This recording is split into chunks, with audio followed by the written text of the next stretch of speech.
Yeah, they said the creek was quiet until I showed up with the flash. Now it bubbles like a cauldron full of chaos and sass.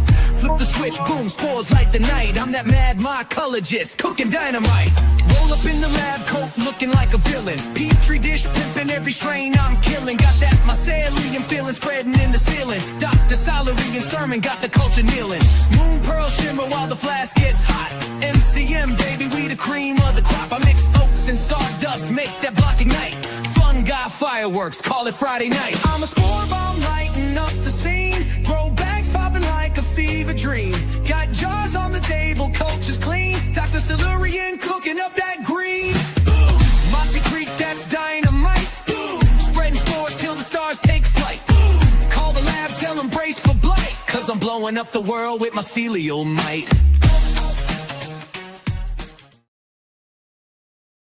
I gotta add myself to the stage, I guess. Well, hello. No, no one's here. I know it's going to be a minute before we get some people on, but I hope everyone is doing well. Karunas. Thank you, man. Hey, missed a few of these lately due to life stuff, but back with you today. Glad to be back. Hope you as well. I'm glad that you were with us, man. Glad to see you back. What's up, Adam? And Yanni. What's up, Yanni? What are you working on? Is that a boat engine or something? Can't tell. That picture's too small on my screen. Well, I hope everybody's doing well. We're certainly moving along. I am trying to get oriented, as always. But glad to see people joining. All right, Gabriel, what's going on? Welcome. It's a 280Z. This is from John. Oh, hey, Johnny from Vegas. Gotcha. I know exactly who that is. Welcome. It's a 280Z. Is that a motorcycle? I have no idea. I'm not a... Oh, a Datsun 280Z. Gotcha. I do actually know what that is now that I think about it. It's my bad. I haven't really worked on vehicles in a long time. I need to do more. I just haven't really done much of it, so. Chrissy Stormborn. That's a nice last name. My first time making it to a live chat. Chrissy from Dallas, Texas. Well, welcome, Chrissy. Glad to have you on. I'm glad to have everybody that's joining up. So I don't really have a ton going today. I was hoping to have a video out today, but I decided to do a live stream instead. I'm trying to make sure that I have at least some contact with you guys weekly. I've been working on the class that we've got coming up. So we started our online mentorship, which the link is down below. And we've had a lot of requests for some sort of online class or something. So November 22nd, from 1 p.m. to 7 p.m. Eastern, we're doing it'll actually be on YouTube, but it'll be a secret link class, and we'll be going over mushroom cultivation basics for 6 hours. So there'll be some breaks built into it between. But yeah, I mean, we'll go over every little bit of it. So pretty excited to have that going on. But it does mean that I'm pretty busy trying to work on the content for that. Plus, I wanted to do a log video for the new tools that we're selling that Ben made over at Manowar. So Manowar Innovations, we have these new log inoculators. I do have a video that I can show here in a little bit of how easy these things are to use. But these are a 3D printed resin, which is super cool because it means that we're actually able to sell these for like $14 less than like the brass ones. And even more so, like we do 10 packs now for people that are doing some that want to teach log classes. Like this is where I think this is ideal. So anyone wanting to teach a log class, we sell these things at like 10 at a time, and a 10 pack with a couple of drill bits, the high-speed drill bits, which I have probably up here somewhere on that shelf. But we do these, and then it has like a set of instructions, like a PDF that you can use with your classroom. And so it's just kind of cool because then like these things could be sold cheap enough that people can take these home from your class, and you can just order another set. You can build that into the price. So it's kind of a neat thing. So I want to do I've been wanting to do a log cultivation video, but I can't find my angle grinder. So I've been working for like 2 days trying to do that. I've got the drill part done. I've got the inoculation done. We have some. Actually, someone came to me today with an interesting way to seal the logs, which so we might do that next week. So we got a lot to play with, but I'm really excited about getting this log video done. I've been wanting to do a log video for a very long time, and we're going to be doing pallets of logs this spring or through the winter into the spring for a couple of different things. One is I've got a spalt shop I'm working on. We have the spalt shop. I want like pure logs for wood turning and things like that. But then I also want to do them for shiitake, oyster lion's mane, that kind of thing. And we're going to be selling them to people that stop in here. I mean, we're opening up to the public. We've always been a private place here. So in the spring, we'll be opening this up as a semi-plant nursery using the compost that we produced here on site, using our spent waste and contaminated bags, things like that. But then I want to sell the logs to the nurseries. And I think that's going to be a really, really good way to go, is sell them a pallet at a time. So produce a bunch of logs, sell them to these nurseries, get them everywhere, maybe with our branding on it. Maybe their branding. November 22nd is my wedding day. Hey, congratulations, man, on getting hitched. Being married, I know, seems like it's fallen out of fashion these days, but it's still the best decision I ever made. So was who I married. So make sure that whoever you're marrying is the best decision you've ever made too. But congratulations on that, man. Marriage is such a big deal, such an amazing thing. And we'll miss you. That's something else I want to say is we'll miss you. But I'm going to have a class in December. We're working on a class in December, which will build. So we're starting off with mushroom cultivation basics.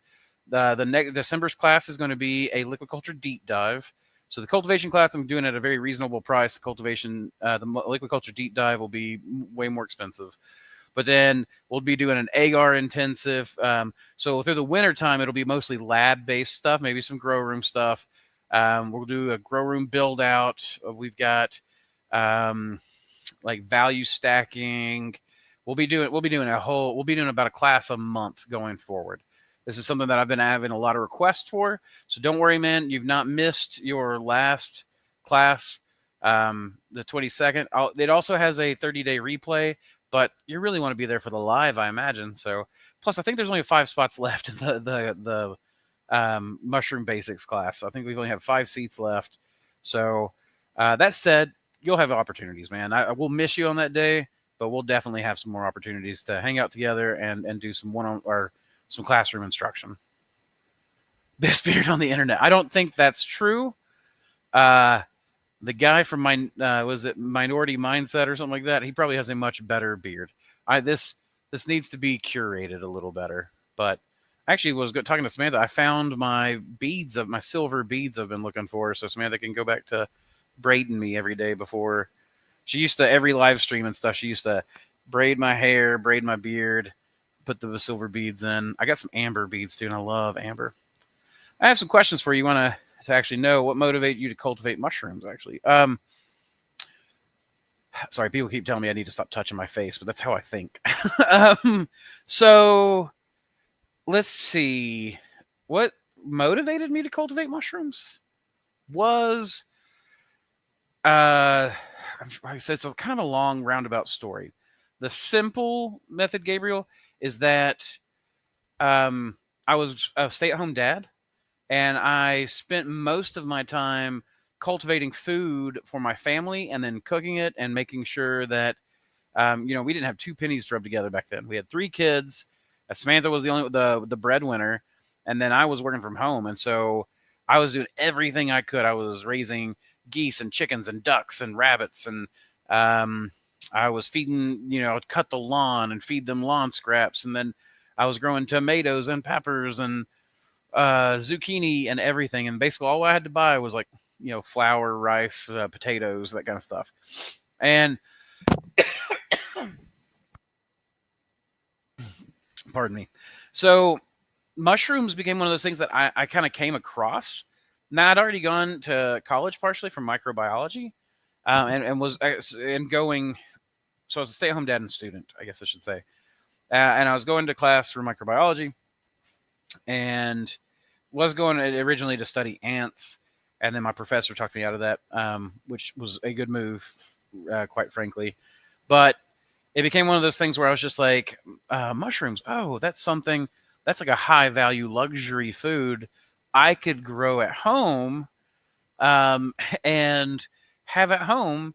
So we at home could have a luxury food for next to nothing, and it helps make soil. So I started working into this, and I started growing a few, and then people found out I had a few, and then I was like, well, why don't they wanted more, so I was like, I started selling it, and the next thing you know, it kind of took off, and that's where I first got into it. Now I was always interested in the microbiology side, but when this took off, I came to my professor, and this was before I had really switched to microbiology. I came to her and I said, I'm thinking about switching over to mycology. And she's like, that's such a great idea. She's like, we know nothing about mushrooms. And for the next 50 years, we'll know nothing about mushrooms. And we'll learn a lot in those 50 years. And it's going to change everything. But we'll still know nothing. And so she's like, that's such a great thing because there's plenty to study. There's very few experts in the world in this. And it's going to touch every piece of the economy. As far as biology, it's going to touch food, fiber, fuel, medicine, and materials science. And she's like, it's going to bio, you've got the biochem aspect. So that's really, really what kind of got me into mushrooms in the first place, was coming at it from a culinary side of things. Like, what can I provide for my family here?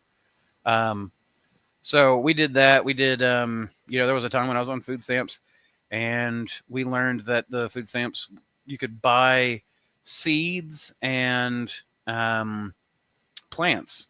So every spring we would go and buy like one entire month's worth of food stamps. We would buy garden seeds and transplants, and we would just plant everything. And we really tried to, for a long time, Samantha and I worked trying to push that a lot more, food security, because, I mean, 1 month's worth of food stamps, and we never had to buy vegetables throughout the rest of the year, right? And then the mushrooms just kind of became an offshoot of that. And then it just became, how do I provide for my family with next to nothing and not very much time to dedicate towards it? And that's how, mushrooms eventually got to the point where we got off food stamps, because that's what built us up. So yeah, that's really what it was. Gabriel was just a food thing, a provision for my family. Scuba Frogman, afternoon. Andrew checking in from St. Croix. The Christmas parakeet feed spawn I started last week is doing great despite the red and green dye. I figured it would, because I've used the high vis. They do like a high vis dye on certain seed crops, and I had never had a problem growing on that. So I wondered how it would do, and I appreciate you bringing me an update, because I really wanted to know how that did. I assumed it was a lot like just wild bird food. But yeah, as long as your sterility practices are good, hopefully it's really the way. Like you've got a wide variety of things you can grow on. So you're a homesteader, kinda. I used to be much more so than I am now. I wish that I was still a homesteader in many, many ways. The peace that I felt doing most of that was a lot less stressful than running a supply business, especially a living supply business. So. Don't worry, I'm cheating right now. Like, I've been doing really good on my diet and exercise and eating at home, but I ate a burger for lunch and I'm having a Coke. But I still try to grow a bunch. I don't know if you've seen my past stuff. DRTER rotten. Okay, dirty rotten best. Gotcha. I don't know if you've seen my other stuff, but I have a parking lot that I've turned into a garden. I do food grade plastics, like Tractor Supply buckets and livestock troughs and things like that we fill up with our spent substrate. We grow aquatic vegetation and food like duck potatoes, water chestnuts, water spinach, water celery, water cress. We do all of the aquatics. But then we do tomatoes, and I do about 50 pepper plants a year. In fact, I got a huge bag over there that I need to get dried and processed and dried, and the seed saved. Next spring, we start up our plant nursery where we're doing tomatoes and peppers. Tomatoes are big around this area. This area is famous for our tomatoes. So we'll probably do about 100 tomato plants or some mixture of plants, sorry, as well. But I love tomatoes and peppers. So we still produce as much of our own stuff as we can. We harvested 3 bins of sweet potatoes, replanted the roses and the flowers and stuff. So we do a lot of stuff that's kind of homesteader-like, or even permaculture light, I would call it. But we definitely try to layer everything and try to harvest value after value after value after value kind of thing. So in heart, I'm a homesteader or a biological systems lover. What's up, Mossy? When are you gonna cut all the hair on your head? Probably never. I'll grow it down till I'm tripping over it if I can help it. Haven't you ever read the story of Samson? That's where your power is, man. Plus, Samantha likes my beard. I think she actually likes it a little shorter better, but she does like it, my beard. And micro-remediation. Micro-remediation. That's another one. Yeah, absolutely. So that's, I guess it's another one that I need to, I always say those 5, but that's a 6th one that I need to add there, big time. So, Alton Chen. Also, hello, Rose. It's always so good to see you. Alton, hi there, coming from San Diego. Well, hello from East Tennessee. What's with the golden oyster mushroom shutdown? Fear porn? I don't know, man. It's a bit silly in my opinion. I can explain all the reasons why. I doubt anybody really wants to hear it right now, but it's definitely one of those things that it's attention grabbing, right? And that's really what it is that it's a fear thing. I don't think most of the experts that I know who are really into this, this is one study they've done, and the study doesn't take in any of the other contextual information. This is not the way we make decisions based on science. It's not off one study without context.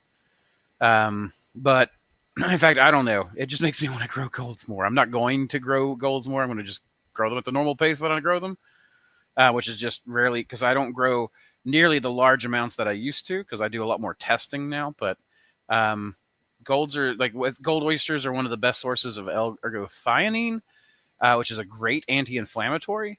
And they're really the best source in nature for it. It's a wonderful compound. And I don't know. I don't like the demonization just because it's a non-native. Yeah, I don't think it's killing the biodiversity. Or if it is killing the biodiversity, let me just say that if it is killing the biodiversity the way they're saying, then everything else we're growing is also so. But if people are interested in that, I will definitely expound on that some, because I think the context is worthwhile.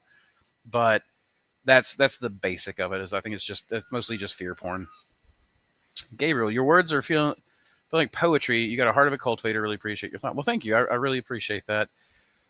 Since I've been a kid, I've cultivated stuff. So I think that you've captured that. I do really have a heart for cultivation. And I have a heart for other people growing stuff and having local food security. I would like to see mushroom farms brought into not just specialty mushroom farms, though I think that's a great idea. I would like to see the specialty mushroom farms really work into their local food networks. Make sure that you're dealing with your waste responsibly. Get that to other farmers. Get that fertility. It's so important. There's so many different uses for it's a value harvest, number one, off a waste product, but number two, it ties you into the community even harder. Selling food, getting just one more chain in the biological. Teddy, Mama will be back in just a second, man. Calm down. Come here. So I appreciate that. I do have a heart for that. It's one of the reasons why I've actually decided to start teaching a lot more. I've had a lot of requests to teach. I've always kind of like, well, I'm doing this work in here and I don't really have time to teach, but we're gearing up to teach a lot more. And I think that that really actually feeds my passion, which is getting people to be as resilient as possible. I've been subbed for over 2 years. Well, thank you for that. I really appreciate that. Never catch your live streams. Keep growing for your family. I'm a poultry pork guy. And you're the kind of person I love, because let me tell you right now, I trade mushrooms for deer meat. I trade mushrooms for eggs. I trade those popped bags that happen in your sterilizers occasionally that have, like, if you're doing our super spawn with a mixture of oats and hardwood, I started putting that on Facebook Marketplace and trading people, poultry people, for eggs. So I just got like 2 dozen eggs today for like 5 burst bags that I threw into their buckets that they brought. They take those home, feed those to their chickens, and then I get protein out of a waste product, and they're happy because their chickens love it. They love the scratching and the grabbing and all that kind of stuff. And we gave them some spent blocks to play with, and their chickens love scratching those apart. So I love you guys because I get to trade the stuff I don't grow, for the stuff that I grow a lot of. Hey from England. Oh, you're the full Scottish breakfast guy. Yeah. Well, hello. Or is that an English breakfast? I don't know. Thank you very much. I appreciate that.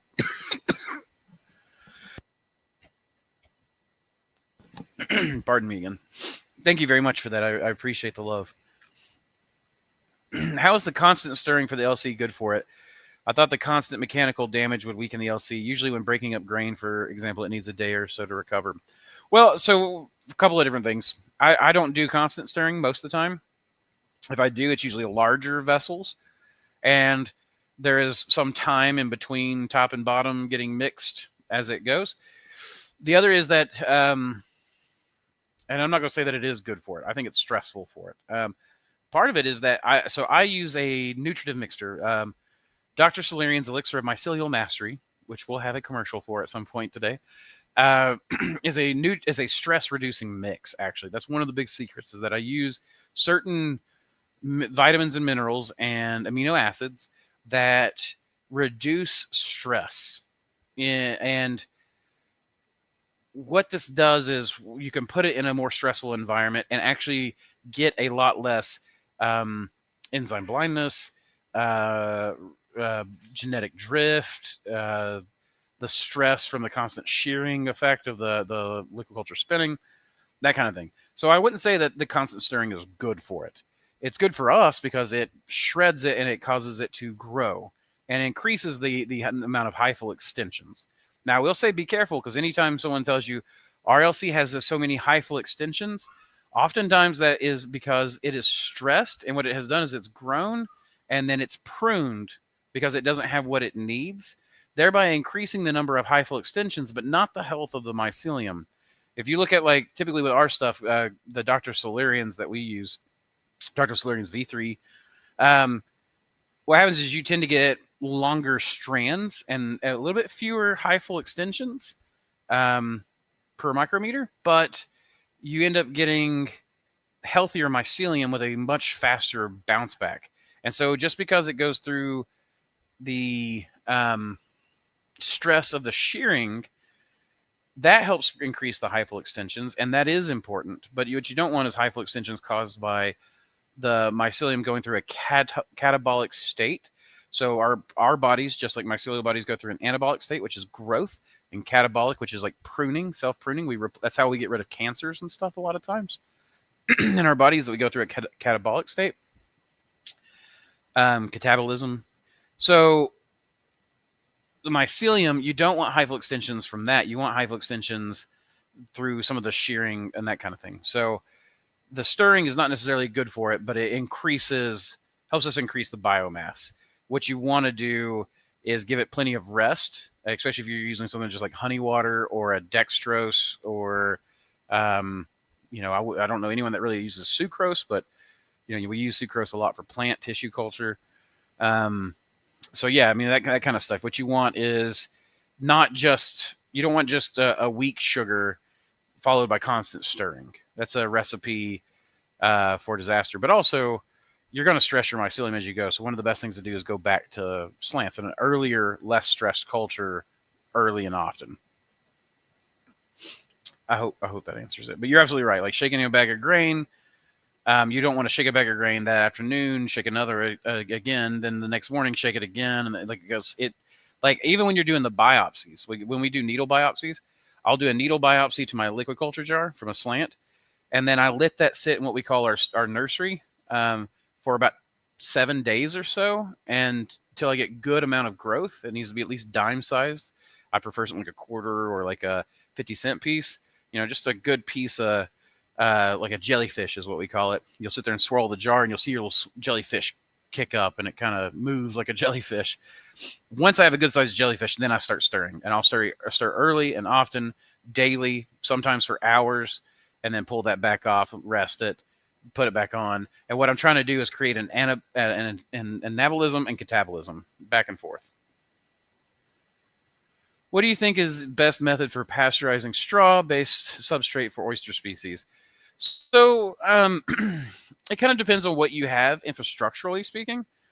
But my thought would be to dunk it. So what we used to do is, this would not be the most scalable way. The most scalable way would be if you can really chip it and shred it down to a fine mixture, and then bag it and wet it, and then cook it like sterilized. But if you're pasteurizing, what we always like to do was we would take these netted bags, and then Ben built me like a really simple crane. It was a 2x4 frame, piece of PVC with another 2x4, and that's literally how we would lift, and it was flexible enough we could move those bags from the barrels to the tables. And what we would do is we heat up the water till it was about 109 degrees Fahrenheit, and then dunk our straw in there and push it down under the water with like a cement block or rock or something. I mean, this was back in our primitive grow days. And just leave it there for, I can't remember exactly. It's probably been 10, 12 years since I've done it that way. But at least it's probably 4 hours or something like that. And then I would use that crane to pull it back out, and it would be heavy because it's soaked. And then we would just put it on the table, open the bag, dump all the stuff out, let it cool till it was what we call blood warm, which is about body temperature, 98 degrees or so, Fahrenheit again. And then we would run spawn through it. My favorite spawn is this kind of super spawn for straw, because you have the oats that add your supplementation. That way you can actually supplement a pasteurized thing. You could do that much easier. But then the sawdust adds a fine dusting of inoculation points all through the mixture. So you would sprinkle your spawn over it, mix it up, stuff it in bags.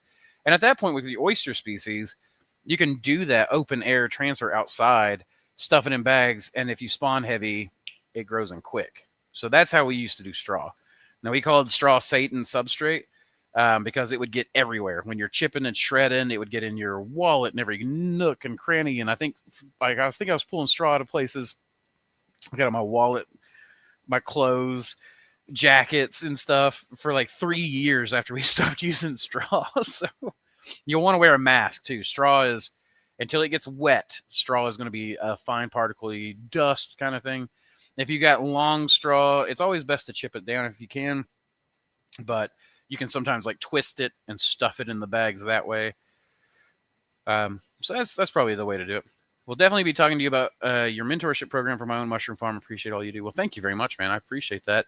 Yeah, we have the online one, like I said, with the link down below. That's a one-day class crash course, but we're also doing our week-long mentorships as well. So, yeah, just email me whenever you're ready to start taking that on. Remember that if you're looking to do it in the next calendar year, the weeks when people typically have off for like school, work, that kind of stuff, summer break, those weeks fill up quickly. They're starting to fill up now. So if you're interested in like the next calendar year and you're going to be more interested in one of those weeks, let me know. There are some off weeks that take forever to get filled. So like I just did some, I've got like one more week in November, or maybe it's the beginning of December. I have one more week, I remember, that I have at a 50% discount because it's just one of those weeks you can never get filled because it's like the week before everybody goes on Christmas vacation. But other than those weeks, that's the prime weeks fill up fast. So just be forewarned. That's not I'm not trying to push you or anything like that. I just wanted you to know because that people oftentimes want to book it a couple of weeks in advance, and I only do so many people per week. I don't want to get overwhelmed. It's hard because Samantha and I are the ones that teach it, and we're the ones that we're doing the work. So we have to balance it. Mossy, when growing mushrooms in lower temps, their metabolism slows down. They grow slower, but they get heavier and chunkier. Have you done any research if they get more nutritious and medicinal that way? I haven't, but the increased flavor, the increased, exudates that I see on like my Tribbles strain makes me think. Plus, the color is denser and better and stuff. And the color, I feel like, is pretty good representation of boy, they're tearing up the kids' backpacks, aren't they? But that whole thing, like I think that growing slower allows them to pack more of those metabolites into the fruiting bodies, and it makes sense to me. But I have not done any research or testing into that. Psst, get down. Let's see you, Squanchy. Okay. So yeah, I would love to see some research done on that, but I've not done any side-by-side trials. I need to get in with a good lab somewhere that can do that stuff regularly for me. I actually know some labs, and they've talked to me about. I need to get more on that, I guess is what I'm saying. I've seen multiple people in the mushroom game say it's super hard. A while ago, you had a guy on who said that he had multiple times hoped his farm had burned down while he slept. Who was that? I noticed that pattern a lot amongst mushroom farmers compared to other small business owners. Why is that? Are they more honest, or is there some aspects that are just that difficult? I'm not one of those people, but I think burnout is one of the biggest killers of mushroom farms. We're dealing with a living product, and our crop, when it comes to farming, I don't know that this is a real term. This is a term that I kind of made up and started using, but I may have heard somewhere and thought I made up the crop velocity. So if I plant corn in the spring, right, and I have a hard season, I've got to start planting, plant in between weather patterns and things like that. It's just a hard hitting week, and then I get to kind of move a little slower, and then harvest time, it's another just hit it hard. Mushrooms are a weekly cycle.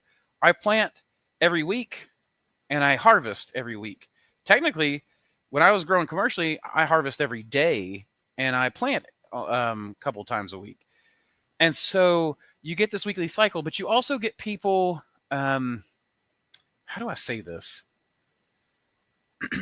There are people who want every part of their farm to be the most efficient it can possibly be. And they compare their farm, what is it, like, oh my gosh, what am I trying to say? They want every part to be super efficient. So they'll look at that one part. Let's say picking mushrooms, right? Let's say that they'll look at that one part and they'll go, oh, if I trim my mushrooms, trim the caps off the stems, and I sell the caps, I'll make $1 more per pound overall, right?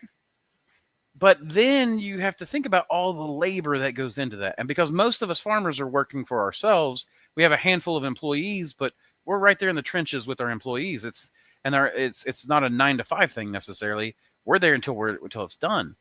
And if we increase that labor, it doesn't actually add real value to you, because you're now paying way more in labor cost, whether that's paying it by sacrificing yourself. And a lot of people think, well, I'm working for myself for free. Psst, get down. Psst. Say get down. I got this little rubber ball I can toss at them. Actually, I got a whole bunch of them. I use them for juggling. So they're soft, but it scares them. They're trying to get on the table. Another example is there are people who will take their blocks. They fruit out one side, and then they go through all the trouble of taping them back over, turning them around, cutting a new hole to get I guess a cleaner flush or something like that. I never did that. I just pull the mushroom off and allow it to go again. And it might take a day longer, than turning it around and flushing it. But if you reduce this, like, you can reduce labor at every step. But a lot of people just get it in their head that they have to do this, and then they start working, and they become a slave to their system. That's not what mushroom farming is supposed to be. That's not what your system is supposed to be. Build a system that serves you, right? The mushrooms need to be good enough, and I'm not saying don't grow great mushrooms, but you're grow good enough mushrooms for your chefs. Grow good enough that your mushrooms are great, and then and I always get people who are like, "What if I do this?" I get it. I get it. Just the system there is to serve you. It's there to feed your family. It's to serve your community. So it's to feed the community. It's to provide money for you, and it has to provide money for you, or it's not sustainable. But part of that is also you got to be able to spend time with your family. I don't want to. There's a mushroom farmer in Florida. Everybody who watched my channel knows who he is. Probably. I'm not going to say his name, but he only works about 3 or 4 hours a week, and he makes I think he said he pulls in about $1,000 of profit a week, and he only works about 3 hours a week, and then he's got an employee he pays. But that $1,000 a week is profit. If he could make a lot more if he worked more. It doesn't have to be. You don't have to be a slave to your system. You can legitimately build a system that works for you. And that's what you got to do. So I think that what it is that most people who get into mushroom farming just aren't business people. They just don't think in terms of business. They don't think in terms of this way. They have a lot of mental blocks that prevent them from getting to that system. You should eviscerate your farm. Every laborious step you can possibly eviscerate, you should eviscerate. I'm not sure why I'm getting angry faces, but but I guess I am getting an angry face. And this is something like people oftentimes do get. I don't know. It becomes their personal. Like this is their special sauce. None of us have a special sauce. It's not. None of us really have a special sauce. The special sauce is the work we do, right? It's the work we put in, and it's the what you should do. Your goal should not be to grow the best mushrooms in the world. Your goal should be to create a system that produces the best mushrooms in the world for the least amount of effort, right? And technically, it should be produce enough dollars that you can live for the least amount of effort.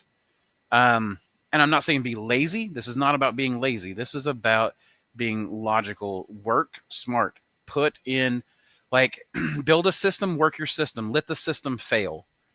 Don't throw your body. Most of these guys are throwing their bodies in the breach. I'm sorry. This is something I get really passionate about because I see so many farms fail because farmers get in their own way, and we shouldn't be failing. We have one of the best crop velocities.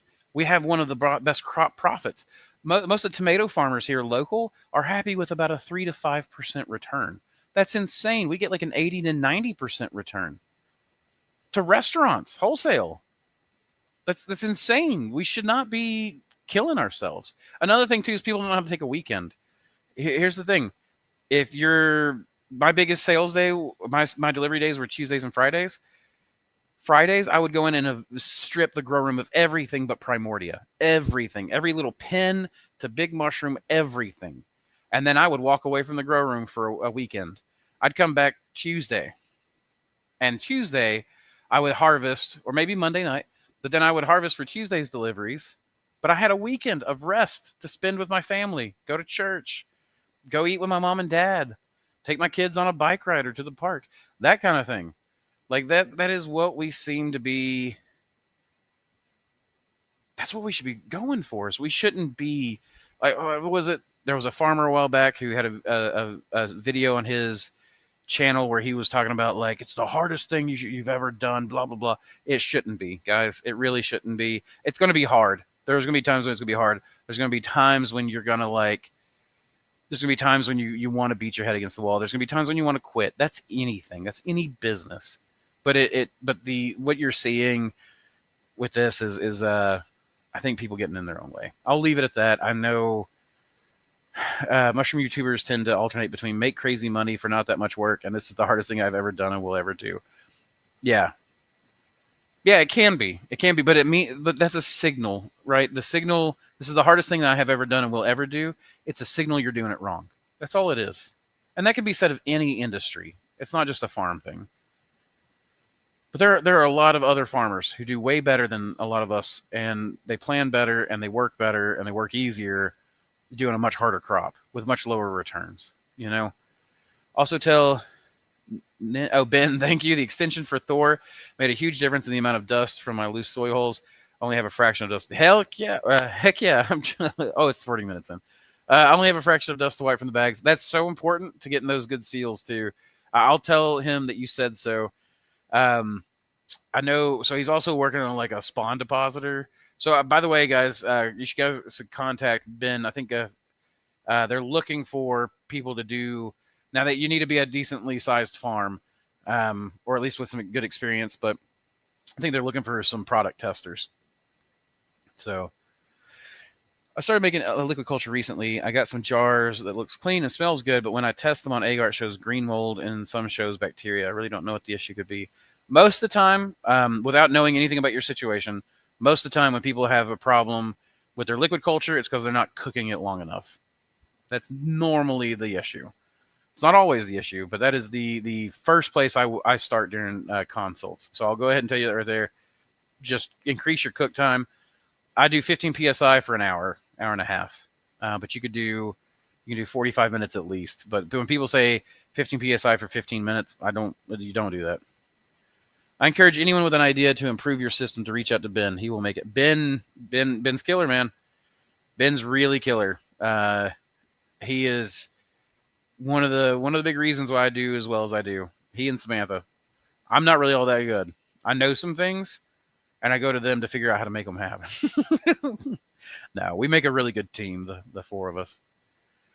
Farmers often don't work smart, but hard. Mossy is on point. Thank you for that. I really appreciate that. Yeah, that's I agree with that. So many mushroom farmers work work harder than they have to. And again, I'm not saying be lazy, but if I put in 40 hours a week of ineffective labor versus 40 hours a week of effective labor, I know which one I would rather do.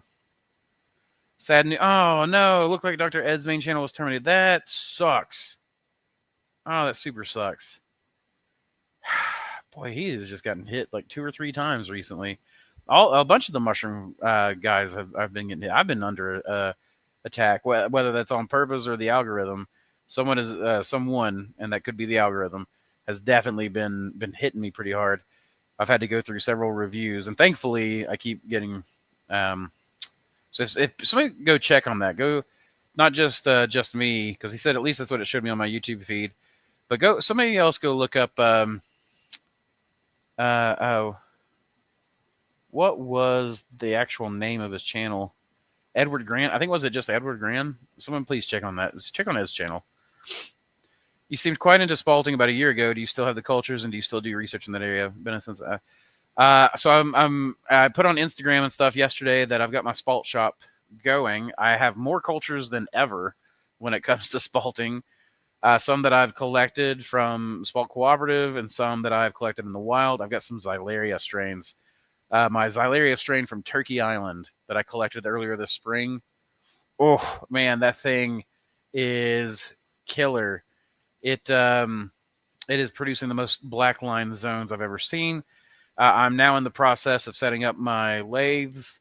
I've got my bandsaw set up. Now that I'm not sick and stuff, and I've actually been recovering long enough that I'm feeling good, I spent pretty much all day yesterday while Samantha was fulfilling orders, just getting out there and cleaning that place out, pulling the tools all in the same place, the chop saw and stuff.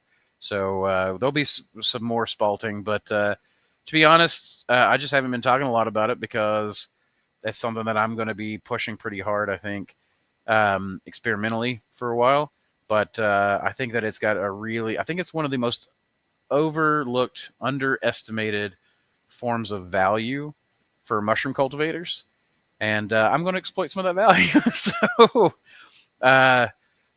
I'm just going to start doing controlled spalting. I've been doing a lot of work over the past 2 or 3 years on it, and I think that I think I'm going to just run into it really well. Debbie on Facebook says, I really needed to hear this. I've been trying to start a business using my passion for herbs and gardening. It can burn you out. That is for sure. By anything biological is so much harder, I feel like, to get your system. Work smart, learn how to make the most of what you have. Take a break so you continue to love what you do. Great advice. I need to be reminded to do this to keep going. Yeah, it's so important. Vacations. Before I got sick, Samantha and I were going on a couple of vacations a year, and sometimes we would wrap them up into we'd go to the Georgia Mushroom Festival, camp out for our fall vacation, or in the RV. We would go to, I mean, just all kinds of like in the spring and summer, we like to go, to the beach. In the fall, we like to go to Cumberland Mountain State Park. My dad will oftentimes take us on vacation there, so we get that advantage. But it's one of those things where I definitely and like it's really thankful because that break. In fact, what was it? Not last weekend, but the weekend before, I was up in the Cumberland Mountains on the Cumberland Plateau. Oh, I needed that break. I needed it bad. Didn't take one in the spring vacation, and that the burnout is real. It's absolutely real. So the way somebody explained it to me is, as the business owner, you've got to be thinking long term. It's hard to think long term when you're in the trenches all the time. Most people can probably understand this if they have a farm, but you go on vacation, and it's like the first day or two, you're so stressed out about leaving the business, about leaving your baby, about leaving your farm, and then from there, I thought I heard Teddy whining, but from there, finally, it's like the compression decompresses, and you're able to get that in, and when you come back, you see your operation in whole new eyes, and it gives you the long-term vision back, right? But you've been just stuffing that down, just trying to survive the next day, right? Like kind of thing. And then you go on vacation, and it just opens you back up. And as a business owner, that's really what you need. There's a farming couple up in Knoxville. I love them. They have a great plan. They farm, and then in the off season, they go on vacation to Jamaica, Madagascar. I forgot where else they've gone, but they go and they make connections, and then they import. Now that might be a little harder now with the import tariffs, but it might not also be so bad. And they would get like all these specialty products, but they would go as a couple. They'd get a really nice villa in Jamaica, and they would write it all off as a business expense. They would go take tours of the farmers and meet the farmers and stuff, and then they would come back and they would sell that stuff to their chefs. Truffles from France, but they would go directly to the truffle areas. They would go to Jamaica. I think it was vanilla from Madagascar. All this kind of stuff. They do this and they just come back. It's a write-off. It's a vacation. It's business oriented. It's just perfect. Like I was so, and they do mostly foraging and stuff. And I was just like, this is the most beautiful idea for a business I've ever seen. So he says, yes, it is Edward Grand. So if somebody would please confirm. I really want Ed Grand to not be down. That would suck. Do you know if sterilizing the agar for longer causes slow growth for cubes? I did 2 agar batches at about 45 minutes at 17 psi. 1 low nutrient for spores, 1 medium nutrient for transfers. It shouldn't normally cause slower growth because even those are white rot fungi. And white rot fungi excel at breaking down complex molecules. When you caramelize your sugars, what you're doing is you're taking simple sugars and you're turning them more into complex sugars, right? They become stabilized. They do that because becoming more complex and harder to break down. White rot fungus breaks down some of the hardest known substances to break down. So no cooking liquid culture, overcooking your liquid culture probably isn't good if you're doing bacteriology, but we're not doing bacteriology. Most of that's when people talk about caramelizing sugars, they're hearkening back to early days microbiology, where mostly you're doing is like yeast and bacteria. But that's not what we're working on. In fact, what we want to do is caramelize our sugars for our white rot fungi, and I let the white rot fungi eat all that stuff up. That's actually harder for bacteria to break down. So it's kind of a twofer there. But it shouldn't. Now, 17 psi may be too much. So I don't do it at 17. So do 15 psi and do 45 minutes for that and see how that goes. Maybe you are nuking it. I've never cooked. Let me take it. No, liquid culture I always cook at 121 C for 45 minutes to an hour. Transfer the germinated spores from low to the medium and no growth after 5 days. Neither contam nor mycelium. Have you checked it under a microscope? You might have bacteria or done a sniff test. Sniff test will tell you a lot. Pull out some in a syringe, put it in like an empty petri dish or bowl or something. Sniff it. If it smells like dirty diaper, it's usually bacteria. If it smells like beer or bread, it's yeast. Mold will oftentimes have a kind of well, a mildewy, moldy smell. I mean, most people know how to recognize mold smell. Or mycelium, like oysters will oftentimes, if it's older mycelium, the oyster mycelium will smell really sweet. Sometimes it'll have no scent. But if it's not, they got anything growing in it, it should smell like sugar water. It should kind of smell sweet. But you can look under a microscope as well and see bacteria moving oftentimes. And it's really cool because back in college, we used to always take the sample, dry it, dye it with a gram stain, or stain it, I guess, but dye it with a gram stain, and then run it through the microscope. And I never got to see them move, but when you look at it through the liquid culture, you can kind of see them like how they move through the liquid. It's kind of neat. Good compound scope will do that. Amscope, like a less than $150 microscope, or $150 microscope or less. Actually, I say that, but I actually don't know if their prices have increased. On a better tone, do you sell turkey tail culture or spawn? It's super easy to grow in, like, to an incubate. It is a long term, like a long time fruiter. So it's like it'll grow in faster than an oyster block typically will, but the fruit takes longer. There's a ways to do it. A lot of people just grow them outdoors, so they incubate them indoors and then grow them out. Some people leave the like little weird. Some people allow it to just grow in the filter patch. It kind of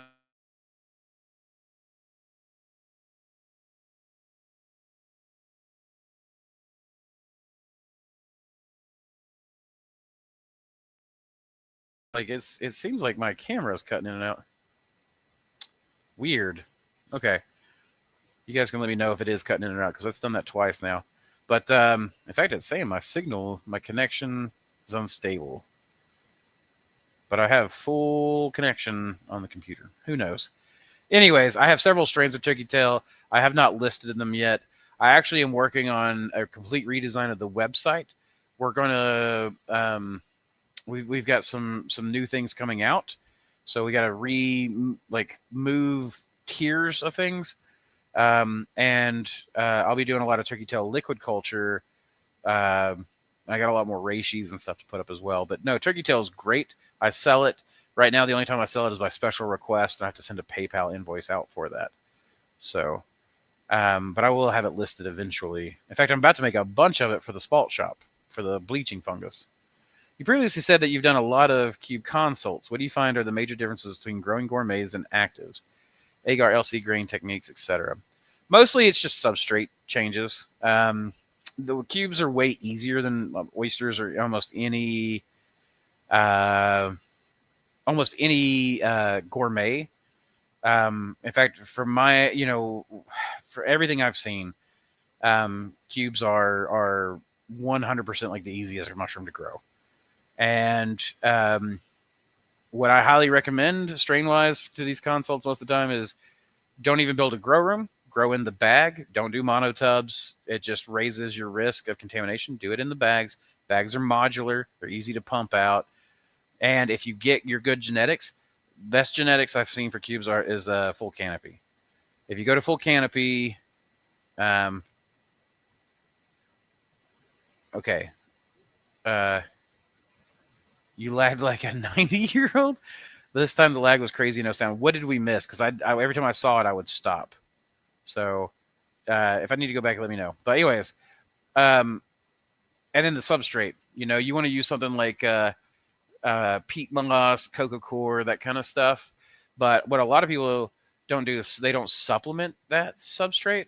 But you can easily do that with oats the same way I do. Like it's so similar. I mean, there's very little difference. And I've definitely consulted on some of those in places where they're legal mostly, but whatever. But there are, I again don't grow anything illegal myself, but the techniques are the same. So we teach a lot of that stuff. LC, I actually find that you go, a lot of cube farms that I've consulted on end up going liquid culture to bulk and don't do a lot of spawn. And that's really easy to do. And I mean, most of the farms that I've consulted on are guys that want to scale up to growing like hundreds of pounds a week of that stuff. And um, yeah, I mean, it's pretty easy to do. It's like the easiest mushroom. You don't need a grow room. All you need is temperature control. Full canopy genetics means that you don't even have to open the bag.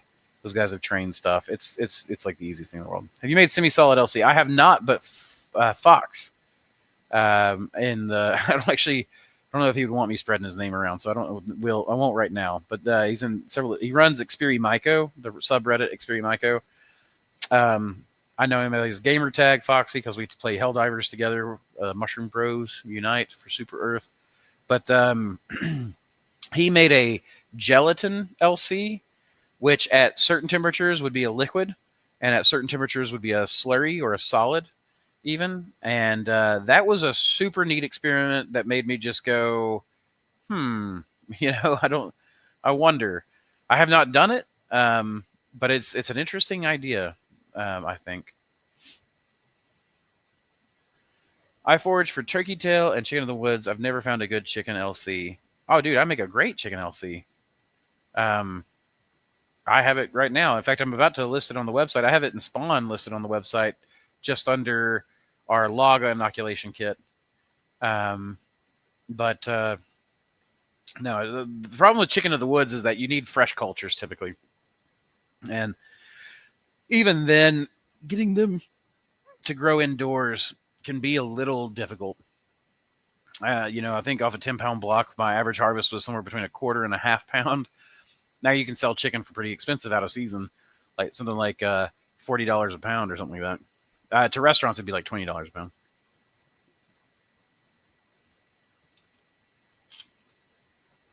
But the LC is not too hard, but it separates really easy. So, in my early days, I discovered a strange contamination. I got ink cap mushroom from straw substrate. Straw substrate is notorious for inky caps. Straws. It's like inky caps go with straw. That's like a grassland mushroom. So it kind of makes sense that it would be there, but it must be getting in the hay fields. The spores must be inoculated. They must survive weak pasteurization methods. So you would say that your agar and LC products would work perfectly fine? Oh yeah.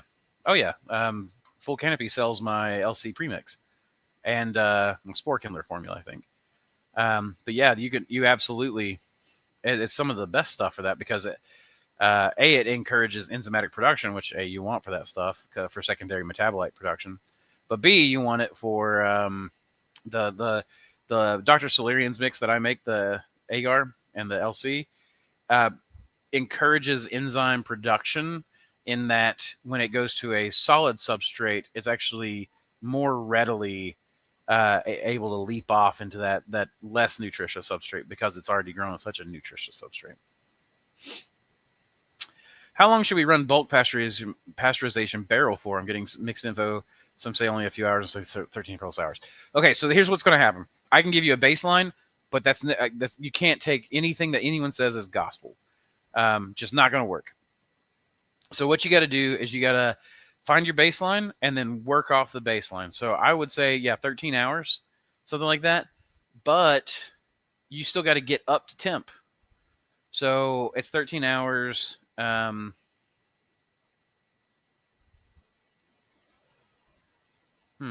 seeing like people saying my stuff's getting out of whack. But I'll see what I can do here. So I'll take a break and come back. But I'll just finish this question before taking the break. When we did bulk pasteurization, we would go 24 to 36 hours, depending on how densely we packed it. So we would have like a full ton of substrate, 3/4 to a full ton of substrate, and a 300-gallon trough. And then we would run 9 kilowatts of power through our boiler for 24 to 36 hours. And that would be something like 12 hours of heat up and 12 hours of pasteurization. Now, that's going to depend on a lot of things. If you're just doing a barrel, you could probably get away with a fewer hours. But I would say at least overnight, so something like 13 hours. But one of the things that you have to do is you're going to have to find your point of failure. So you can start, 20 hours, and then go to 18, and then 16, and then 14, and to 12, and to 10. Oh, it failed. Let's go back to 12. And in fact, I probably would just go back up to 14 and then just go good enough. And, you know, if you consider how much value you're getting out of your cook. So I think, now granted, I have some of the cheapest electricity in the country. It costs me somewhere between $6 and $11 to run 9 kilowatts for like 24 to 36 hours. We have a nuclear power plant nearby. We have hydro. So we have a lot of solar. We're pretty power plus here, thanks to like Y12 and the nuclear plant. Big fan of nuclear energy. Watch that again after, you know, I get melted, but yeah, that's the big thing is like, it's expensive. The electricity is expensive, but what's the right word? When you amortize that's not the right word, I know, but like when you take the $6 and you run that through, let's say I was doing 120 12-pound blocks. So it was about 3/4 of a ton. And I ran that for $11, right? So then you take that $11 and you divide that by 120. That means that it was costing me 92. That's costing me roughly 9 cents a block. So overall, it's not expensive. And per block basis, and then the value you get out of that block, it's far worth just running it the extra time. So, and like, again, I wouldn't worry about caramelizing your sugars in your substrate or anything like that. It's okay to overcook a little bit. Now, if you pull them out and they're like carbonized, okay, maybe we back off some, that kind of thing. All right, so while we got stuff out of whack, I'm going to take a quick break and see if I can't figure out what's up with that. Introducing the future of mycology, Dr. Silurian's elixir of mycelial mastery. This isn't your average culture mix. It's a revolution in a packet, crafted for the dedicated cultivator seeking unparalleled growth. Experience the visual alchemy of this masterful brew. As you mix 10 grams with 500 milliliters of water, watch the solution transform into a rich, amber spectacle, the hallmark of a nutrient-dense sanctuary for your burgeoning mycelium. This is where vibrant color meets vibrant life, setting our elixir apart from the ordinary clear liquid cultures. Prepare to be captivated. Mix 10 grams of Dr. Silurian's elixir with 500 milliliters of water, add a stir bar for thorough integration, and sterilize the blend at 15 psi for 45 minutes. Once cooled, introduce your favorite culture into this perfectly prepared, nutrient-rich environment. Watch in awe as the elixir works its magic, unveiling a mycelial masterpiece before your eyes. Choose Dr. Silurian's elixir of mycelial mastery for a mycological adventure that's as visually enchanting as it is potent. Welcome back to my presence. Okay, so yeah, tell me if that fixed it. I don't know. Hopefully that fixed it. If it didn't, maybe reset your stream, because it seems like it's fixed it on my end. Do gold oysters really only fruit from the thick white formations they make, so we should let them grow, then cut the bag right on the truffles? You can, but I prefer, even when it's doing that, to just cut where you would normally cut. This is, again, one of those things where you're thinking too hard about it. just work your system, and don't try to make it perfect for the mushrooms. If you're sitting there looking, observing, no, you want to be able to rip through 100 blocks. Just cut, smash, slam on the shelf, and then let it fruit. They will form their own little things to grow out of. I forgot what that's called. I wish Dr. Ed Grand was on here, because he told me last stream, I think, what that's actually called. But there's like a skin that it'll stretch through. Very interesting to get a gourmet grower's perspective on this. Why would you say that cubes are the easiest to grow? I thought that's something like oyster would be easier to grow. No, it's just to grow good gourmet oysters, I have to control a whole environment, right? You can't just grow them in the top of the bag. They get spindly, they get gross, they get sickly looking. They get they don't cap out, and it's just not it's just not a great thing. Whereas cubensis, again, you can just grow in the bag, and you don't even have to open the bag until harvest time. And even then, you can harvest, open the bag, harvest, take the bag, fold it back over, paper clip, let it grow again, harvest again.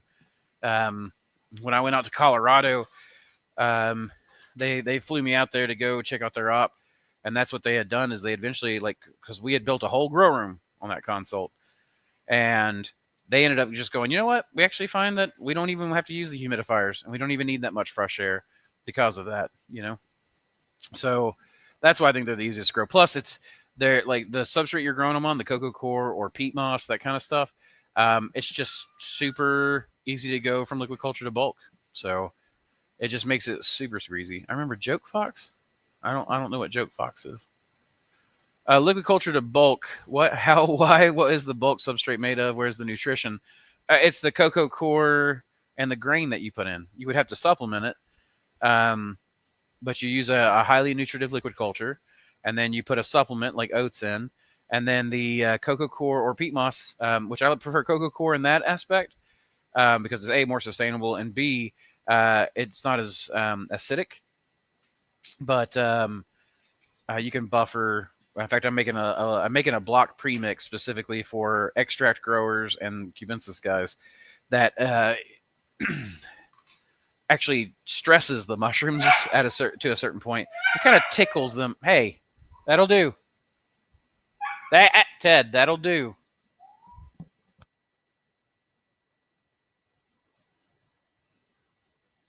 Pardon me. So liquid culture to bulk, the cocoa core, the premix I'm making is to help stimulate the production of secondary metabolites, of which alkaloids are one of those things. This is one of those things where I got sick and I really dug into fungal nutrition. It became a big thing. So the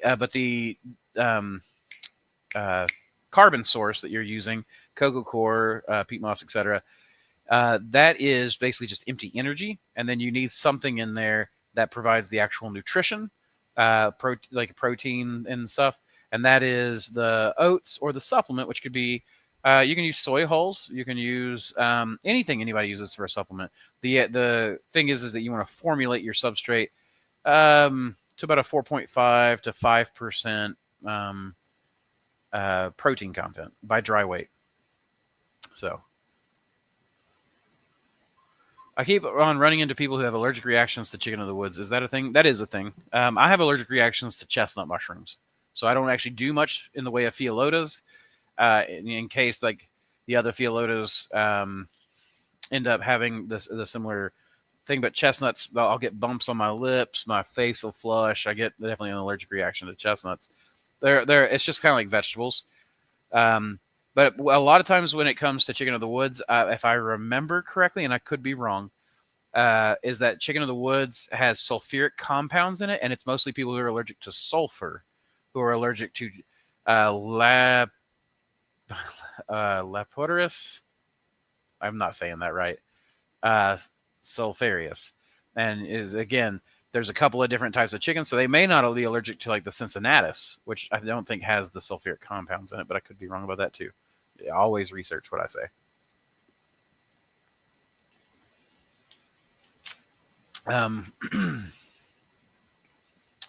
Oh, you're very welcome for the detailed answer. Hopefully I don't. If I'm going too much in a direction or not enough, always let me know.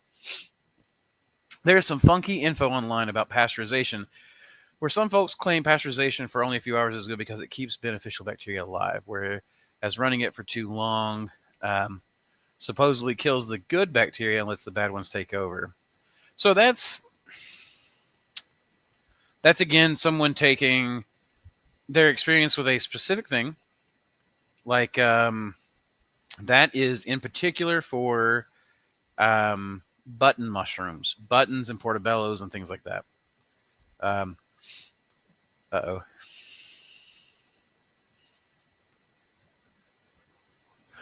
One sec. Well, I guess it's not gonna. I guess it's not going to allow me to sneeze.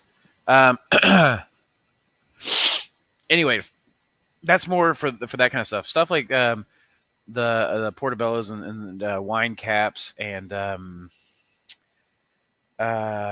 brick tops, I think is what they're called, and some other mushrooms. They want certain bacterial partners around, and that would be that case. But it's not something that should be applied to every mushroom. Again, what most of us are dealing is white rot fungus.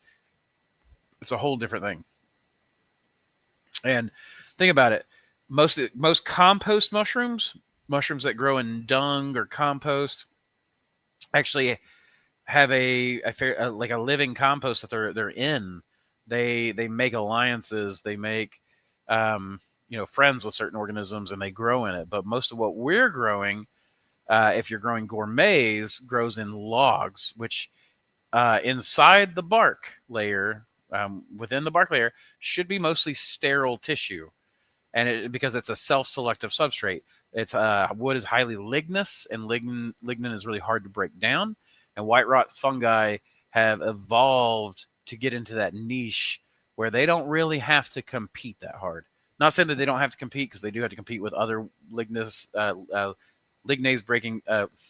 producing fungi, but for the most part, they only have to compete within that zone. And so it's kind of like saying, broccoli grows in cool weather, so tomatoes have to grow in cool weather. Well, anyone who's grown tomatoes knows they like warm weather, right? It's not maybe not the hottest weather, but they like warm weather. They don't like cold weather. And so, and fungi are arguably as diverse as plants. And so there are no hard and fast rules with fungi. Each thing needs to be taken on a case-by-case basis. This is why, I know it's the people who are willing to break down something into gospel end up having a lot bigger following, than I do. But I really like for people to understand context. Context allows you to understand the actual levers that you're working with, and learns you how you can bend the rules, which is what most of us are really needing to do in our setups, right? We need to bend those rules slightly. You think Rocky Top is your most blotch-resistant blue oyster strain? No, I would think Mother of Pearl is probably our most blotch-resistant blue strain. What do you think? Yeah, Samantha would agree. Now, the thing about Rocky Top is that it's pretty blotch-resistant, and it's pretty thick-stemmed. And that's the thing, is that most of the thick-stemmed oysters are pretty blotch-prone. And that just seems to be across the board. So, boy, Buttons came in, and Teddy went right up his rear, didn't he? Right on camera. Woo! Thanks, Teddy. Most useful info about... Well, he's got to say hi. Most useful info about oyster mushrooms is that you can use Tree of Heaven as substrate. Yeah, absolutely. So Tree of Heaven grows all along my back. I've grown wine cap on Tree of Heaven. I've grown, I just got an electric chipper. And where Tree of Heaven oftentimes grows in those straight little poles, an electric chipper would and it's a softer wood, you can have a mountain of wood shavings and chips in like no time flat. It's crazy. My boys will go out there with machetes, hatchets, lop that stuff off, carry it over in big stacks, run it through. We just bag it fresh and then run it through the autoclave, and it's great. It grows all kinds of stuff. Tree of Heaven is a wonderful thing. It's like a permaculturalist's dream, right? To be able to take an invasive tree that grows like crazy, use that as a resource. You get to limit its expansion while at the same time taking advantage of that explosive biomass. It's a beautiful thing for, sorry, I don't want to get too slobbering, but okay. So you do what's generally known as an all-in-one bag. Yep. Where you premix the grain and sub and then inoculate. But you're talking about shooting some LC into hydrated cocoa core. You can, yeah. I mean, you absolutely can. That it's grain and sub. The sub is the cocoa core with grain. But that's like how I do my grow blocks are oats and sawdust. But you don't have to. You could do an all-in-one bag. But that's the thing is you just do production blocks and open them up, and you can just literally pour LC in. You can pump it in, or you can inject it. But I'm not talking about doing it with the self-healing injector ports. If you've got a flow hood, you can just sit there. Like I've got 8 feet of flow hood space now. and I'll just go through, open up a bunch of bags, pour, then go through and I'll seal on one side, seal on the other, seal on one side, seal on the other, seal on, and just do that. And I do that for like enoki, harissum, shiitake. I still don't do it for oyster all that often, but you can. And I have done it for oyster. I do it for oyster masters. But I still go like spawn to spawn and spawn to sub for oysters most of the time. But in like Germany and stuff, Germany, Poland, and some other places, they mostly do shiitake as liquid culture to bulk. So it's basically a similar system. But as far as an all-in-one bag, it's not like all-in-one. But it would be kind of that idea. I'm making bulk substrate with 70% sawdust and 30% soya hulls. I'm thinking to scale with this. I want some suggestions from you. I mean, that sounds like a pretty good mix. You could go as high as 50-50, but I think I personally like a little bit lower, so like 30 to 40 is much more reasonable to me because you run out of water long before you run out of protein. So you don't actually need, and typically soy hulls are more expensive than sawdust. Man, my allergies have been bad this week. You're very welcome, Rose. Always. Have you ever shipped your LC and agar mix to Europe? Wondering if I would have to do the VAT import charges or if you can do those in advance. I'd have to ask Samantha, and she's actually just stepped out of the room. We do ship that stuff all over the place. There is a certain harmonization code that we have to use, but I think that I guess it depends. Is it depend on what country you're in if you're in Europe, or is it all across Europe? It's the same. You'd have to look at the import charges and the tariff stuff. But yeah, we usually like that's typically on you as far as that goes, because typically you pay the tariffs in the postage. Now we can get you a shipping quote, but you'll have to contact us for that typically. But you can order it straight through the website if you want, and there's a shipping calculator for UPS there. Tree of Heaven. Let's see. Tree of Heaven. Share screen. Tree of Heaven. Share. So that's Tree of Heaven there. And commonly known as Tree of Heaven or the Ailanthus tree is a deciduous tree in the Quassia family. I have no idea what that is. Native to northeast central China and Taiwan. Unlike other members of the genus, it is found in temperate climates rather than the tropics. It looks like this out back for me. And they grow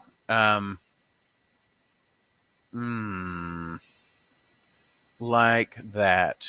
Does that show? It doesn't. Okay. It does grow. Okay. So like that. And it is very straight, typically. They will get big. So that's staghorn sumac, I believe. Yeah, that's sumac because we take those. We make like a pink lemonade when we're foraging with that. So that's not what we're looking for. But the Tree of Heaven, it'll grow these big straight spars. I guess that's it right there. But you see each one of those poles is fairly straight. You can cut those down. It'll probably just grow right back from that. But you can cut those down and then just run them through a chipper shredder. And it's a wonderful substrate. And it's a invasive. Again, I'm not saying I like invasives. I don't like destroying our environment, but I do like that tree. I like to use that tree for substrate. I guess is what I'm trying to say. Around these parts, the pricing for a gourmet is $15 a pound. What would be a solid price for chefs at wholesale? So that's your retail price. That seems low for Las Vegas, man. That's I know guys in Las Vegas, and they're getting $20, $25 a pound, I think, mostly. Of course, I haven't checked in with them for a while. So if the prices come down to $15 a pound retail, then, I mean, I would still do about $8 a pound to your chefs. That's what we sell here. And $8 a pound is pretty dang good. But in somewhere like most places, most metros like that, big metros like Las Vegas, New York, people are getting $12, $13, $14 a pound for their oysters to the wholesale market. Unless you mean $15 a pound to chefs, and then you're wanting to sell wholesale to a wholesaler, that's going to depend. That's going to be very wholesaler dependent. My understanding is that oysters, which used to be around $3 a pound to wholesalers, has now gone up to about $4.10, $4.50 a pound. So something like that. How should one treat your agar as super high nutrition for maximum growing? Yeah, pretty much. It is, or medium nutrient or whatever. No, our spore kindler formula is a high nutrient mix. It is a low stressing and highly nutritive mix. We have a culture cleanup mix that is a self-selective substrate mix. So it's got like certain like cellulose and charcoal, things like that. It's got other stuff in it as well, but things that are very hard for bacteria and mold to break down. It took me a while to figure out that mix. When mycelium grows on it, it's very sparse and thin, and it doesn't really. It's kind of like water agar, but a little better. It grows in way faster than water agar in my experience. So, but it is still very, very thin. And then you can select from the growth you see there. But I mean, I've even put like contaminated liquid culture on that culture cleanup mix, and it's helped a lot. All EU for charges. Not sure about permits. Islands typically more restrictive. Yeah, that's my experience. But Germany has been the hardest every time. Now we think we've got Germany kind of cracked again, but it's every single time Germany is like the hardest to ship to, and it's way harder than any other country in the EU. France is one of the easiest that we've come across, and I don't know if that's because France and America seemed like we're kind of buddies, or what. But I thought Germany and America was buddies too, so I don't know. I have 2 jars of my first lion's mane strain, which I got from Mycelium Emporium. One grown on LME, light malt extract for those who don't know, liquid culture, and the other jar grown on your liquid culture premix, whichever gin you were selling a few months ago. I think that was V2 a few months ago. But notice that, the jar growing in your premix continues to get noticeably darker as it develops. That is common for hericiums that are grown in a high nutrient mix. They produce a darker metabolite. And my lion's mane LC can be close to black sometimes. It'll be a very, very dark brown to black. And as it grows in and matures, it'll get an astringent smell, very much like kind of like bleach or hydrogen peroxide. And that is very common. That is the hydroxidase, I think is what it's called, or peroxidase. Peroxidase. Hydroxidase. Oh, gosh, sometimes. It produces peroxidases, and those are those can show up in as a defense mechanism. So when you get the Black Death in Hericium, where the fruits turn dark brown or black and mushy, that's actually it producing those peroxidases to fight off whatever bacterial contaminant it has. But yeah, that's very common. They'll get dark, but it'll get pretty thick for Hericium. I asked about the VAT stuff because some websites have integrated payment solutions where it will automatically calculate everything so you can pay everything at once. Amazon, eBay, Etsy, you have them. I mean, I've got plugins, and they figure all that stuff out as far as I can tell. But we've had a couple of cases where, like, Germany held a package and then tried to charge them a storage fee while it was going through customs, and that kind of, it was weird. Mexico did the same thing to us recently, and then turned around and didn't do it the next time. So it's hard for me to make promises about the way things are going in the world. Like I'm happy to ship it, and I'm happy to work it. And if it doesn't ship through, we're all usually happy to ship it a second time. But we put the risk on the customer just because I can't. I just can't make promises. Things are so up in the air, and they change so day to day. That it's hard, especially whenever Samantha and I, we're not legal experts, so to speak. I mean, we have a legal expert we talk to, but our team is very small, so we just do what we can. My light malt extract liquid culture is literally just water and light malt extract. I mean, that works. It usually just grows in slower. It will also tend to have more high flow extensions, like we talked about. Like I'm never one to poo-poo on honey water and things like that that people want to use, or a lot of people use molasses or sorghum syrup, and that's a great mix. I don't think there's anything wrong with that. It's just not my mix, and my mix is a explosive growth mix. So the V2 and the V3 both, which V3 is what we're doing now, but like both of those mixes are wonderful mixes, and for a lot of biomass very quickly. But I think that all the other sugars work as well. The last time I walked into a gourmet farm, it was $15 retail. Okay, so it was $15 retail. That surprises me because around here it's I live in a much lower cost of living area, and we don't have anywhere near that. Like ours is still $20 a pound. But I would say $7 to $8 probably wholesale still. But you can talk to chefs and ask them what they're paying, or try $8, and if nobody bites, then you're probably too high. I don't know if Tree of Heaven grows up there or not. So I think they're typically tropical, is what it said, and that one grows in temperate areas. But up in New York is a lot more temperate than it is here where I'm at. So, what convinced you that the culture you are working with will fruit looking at the plate? I don't ever assume. Well, I mean, if they fruit on the plate, usually it's pretty aggressive typically. If it'll fruit on the plate, that is a little less true at the Spore Kindler because that is a full spectrum nutrition. So, but oftentimes if it'll fruit on the plate, it'll fruit in substrate. The other side of that too is I just test. I mean, I just test and test and test and test. I mean, let's say so when I did my enoki, but crossing the white commercial from Korea with the Appalachian enoki, which is a wild one here, we weren't even sure if it'd be the same species or if it would even cross. It crossed really readily, and you could tell that by the range of white and golds I got. And that's where the white gold enoki that we have came from. But I tested, I think it was 46 different enoki strains.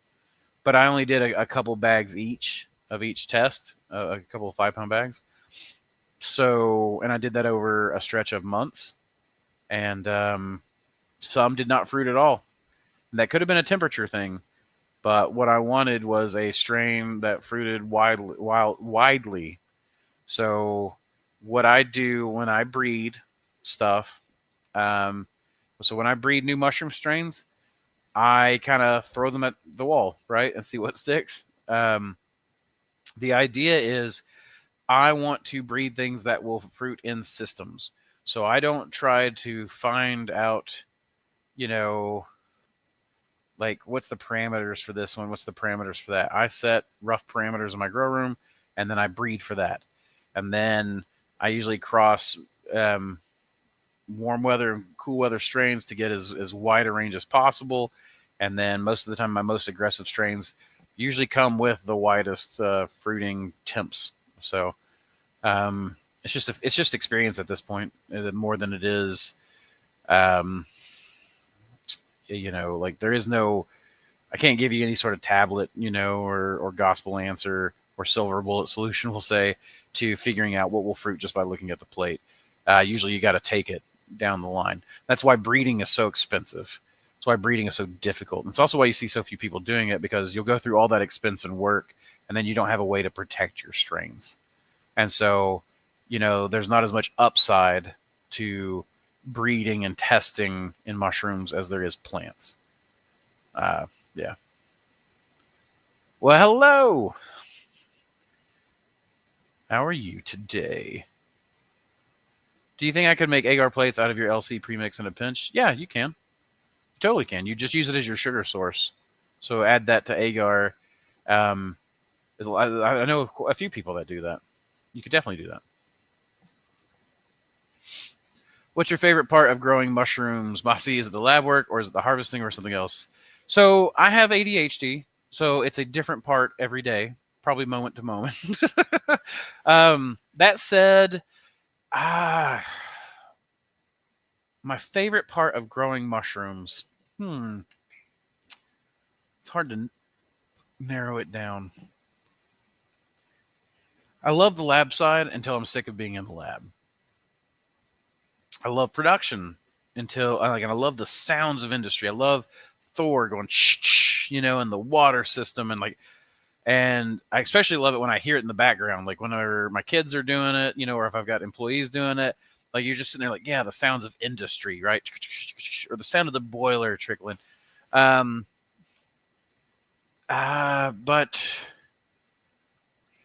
I think it's really just like, what? What? I said a what? No, I didn't say that you're doing anything. I said when you guys are producing bags or something. Someone heard the word kids and came in. So I don't know what my favorite part of growing mushrooms would be. It's probably the pheno hunting. I'm a big. I got that yesterday, Aislinn. I've got a. When I was a kid, I used to breed flowers and spiders and isopods and cacti and maybe cacti were a little bit older, but I've bred fish. I worked at a fish hatchery where we specialized in breeding anemone fish. I think that's really my favorite part is the mushroom breeding, the bioprospecting. So bringing something into culture or bringing something together and then seeing what that expresses. That's really my favorite part. And it's not just mushrooms, it's pretty much in everything, but that is my thing, I think. That's my favorite part. My second favorite part is probably teaching all this stuff, actually. I find that, I don't know, I really like taking a complex subject and breaking it down into understandable bites. So, or maybe my second favorite part is all the interesting people I get to meet doing this. Like, I don't know, it's the mushrooms attracted me for one big reason, and is that we knew so little about it that I knew that no matter what my ADHD flicked to, it could stay in the realm of fungus, right? And I like that I get to connect all these disparate things and become, in all honesty, the thing I kind of aspire to most, which is like a innovation broker, right? I get to take innovation, I get to take ways of doing things from one place or another, and then and it was I don't know, I get to take this from algae farming, the aeration tech from algae farming, and bring that to liquid culture, or the I don't know, like it's so widespread. I think that's it. It's just so big, and eventually we're going to specialize. Already, I'm seeing specialists develop, and I'm more of a generalist myself. But I think in the next 50 years or so, you're going to see. You guys got to remember, I'm like 40 years old now. I turned 40 in May. So, I've got 27 years of active life, active work life left. I'm sorry, I don't want to cut anybody short, of active work life left. And then I get to retire into something that I'm going to hopefully take as my interest. But 67, I think, is the average age for retirement in America. So let's just say I got 27 years of active innovation left in me. That 27 years, I still think, you young guys who are like 18, 19 or whatever, you've got a lot more time to enter into this. And I think that you will see specialists develop. You already have like polypore specialists and things like that, but there's going to be like hericium specialists. There'll be I think there'll be biochem specialists, and probably I would like to see, and this isn't a thing I've seen yet, but I would like to see a breeder specialist, or a selective evolutionist. Basically, someone who's like, I would love for someone to come to me and say, I want a strain bred for this climate, bred for this substrate, and I want it to have certain qualities to it. And then I get to pull from my genetic archive, start combining these things together, transmute them into a organism that's built for that farm, and to work that process. It'd be an expensive process right now, but that kind of stuff, I don't know. I probably didn't answer your question. It's such a big question. I have a pink oyster strain that I like to test growing on my kitchen counter. seems to be somewhat slow to colonize every time. It almost seems bacterial, but it fruits. Then usually it grows well for a bit before glowing ghostly white, brown, and smelling fishy. Wondering if LC is contaminated or the strain is very blotch susceptible. So that kind of sounds like the pink velvet. Where did you get it, Miro? Are you in Australia? There's a strain from Australia called pink velvet that I have in my possession that was donated to the Mycologium, and it very much is like that. It kind of starts off pink, and then turns like a ghostly white brown, and kind of has kind of a seafoody, fishy smell. It's not unpleasant if you like fish, which I do, but that kind of thing. What's your cooking time for agar? 15 psi for 45 minutes to an hour, sometimes an hour and a half. So if you successfully cross and make a new strain hybrid never done before, you can't protect it as your own. Not really. There are things that you can do. What you have is, but you have to really you have to trust the people, and then if they go against you, you have to sue them. It's not like a patent. There is no plant patent that protects fungi. As far as like, Teddy, that'll do. Shh, ease, calm. No, Mama's coming back later. This dog loves his mama. I hear you. I hear you. You want up here? Is that what it is? Come here. How's that, buddy? All right. So you can't really protect it that way. Like even this, I've bred this dog. This is a new breed of dog that I'm working on. Right, Teddy? He's a little whiny. He was kept because he was cute, not because he was the best personality. Oh, gosh. He is a really good personality, though. Okay. We call them flop dogs because of that right there. This whole breed that I've been working on does that. But, you silly thing. But the way to do it is you have to get a full genetic sequence.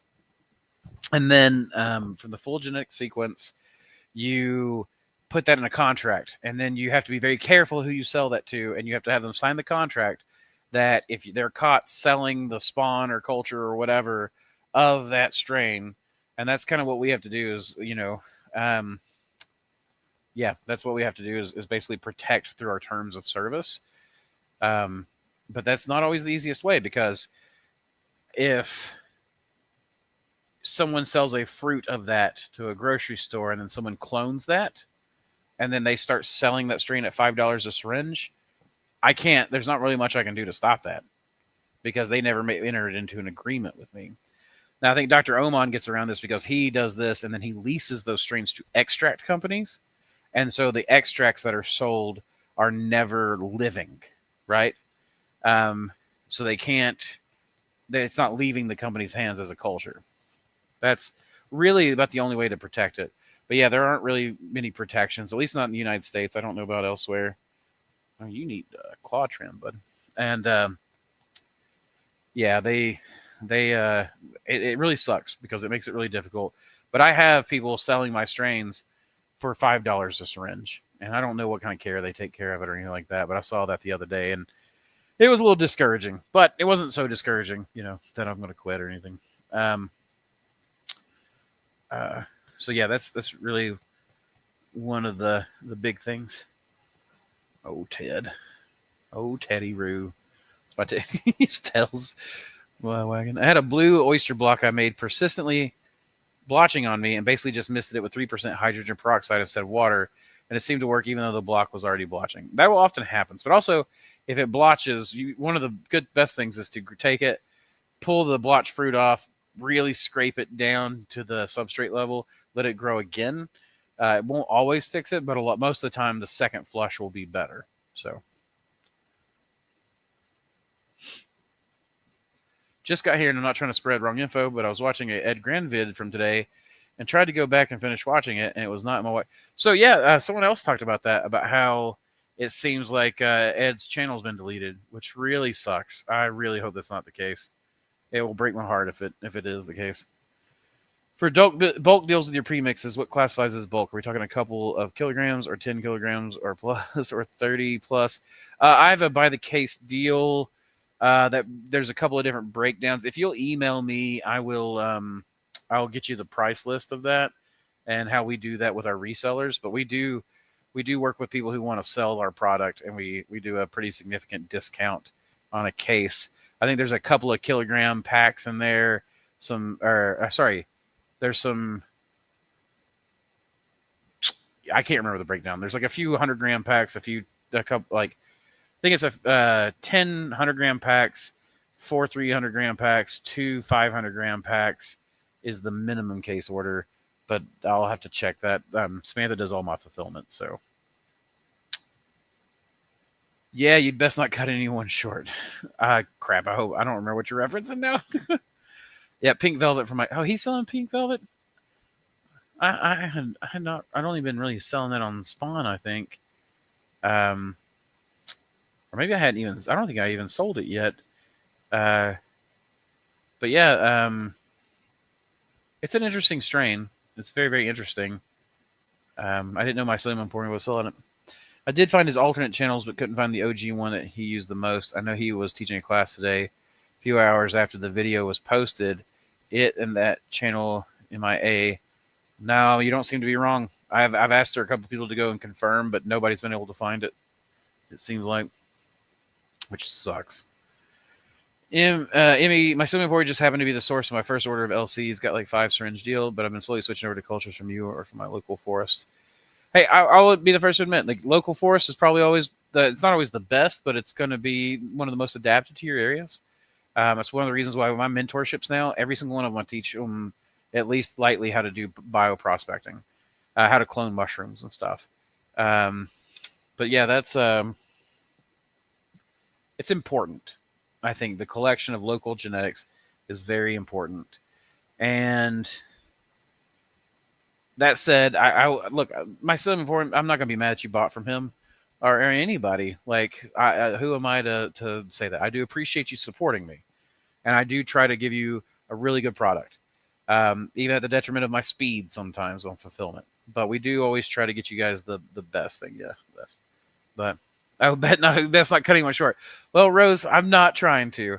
I'm just saying that's the average age of retirement. But I'm not cutting you short, darling. Not at all. You eat well too, so you eat way healthier than I do. So you have probably a much longer active life than I have. But yeah, I need to get my bulk packs back up as well.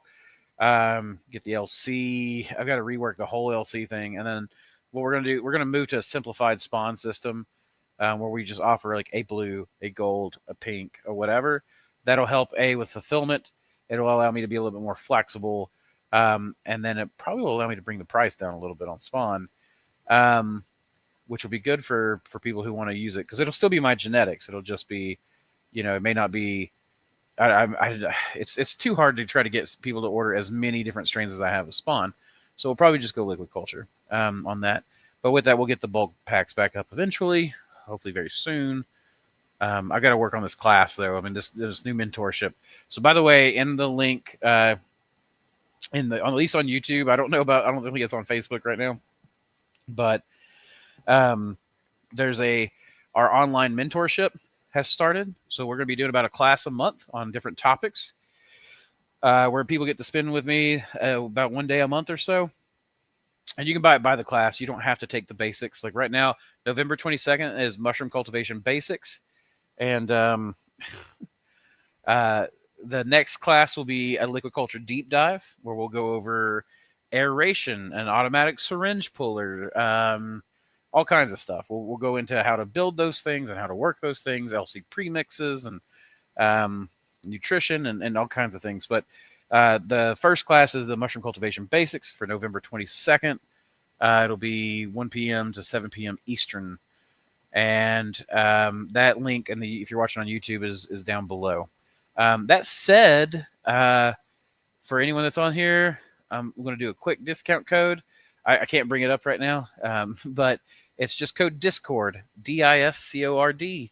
If you use that, it's going to knock pretty hefty price off that $200 ticket. So feel free to use that if you're ordering the class.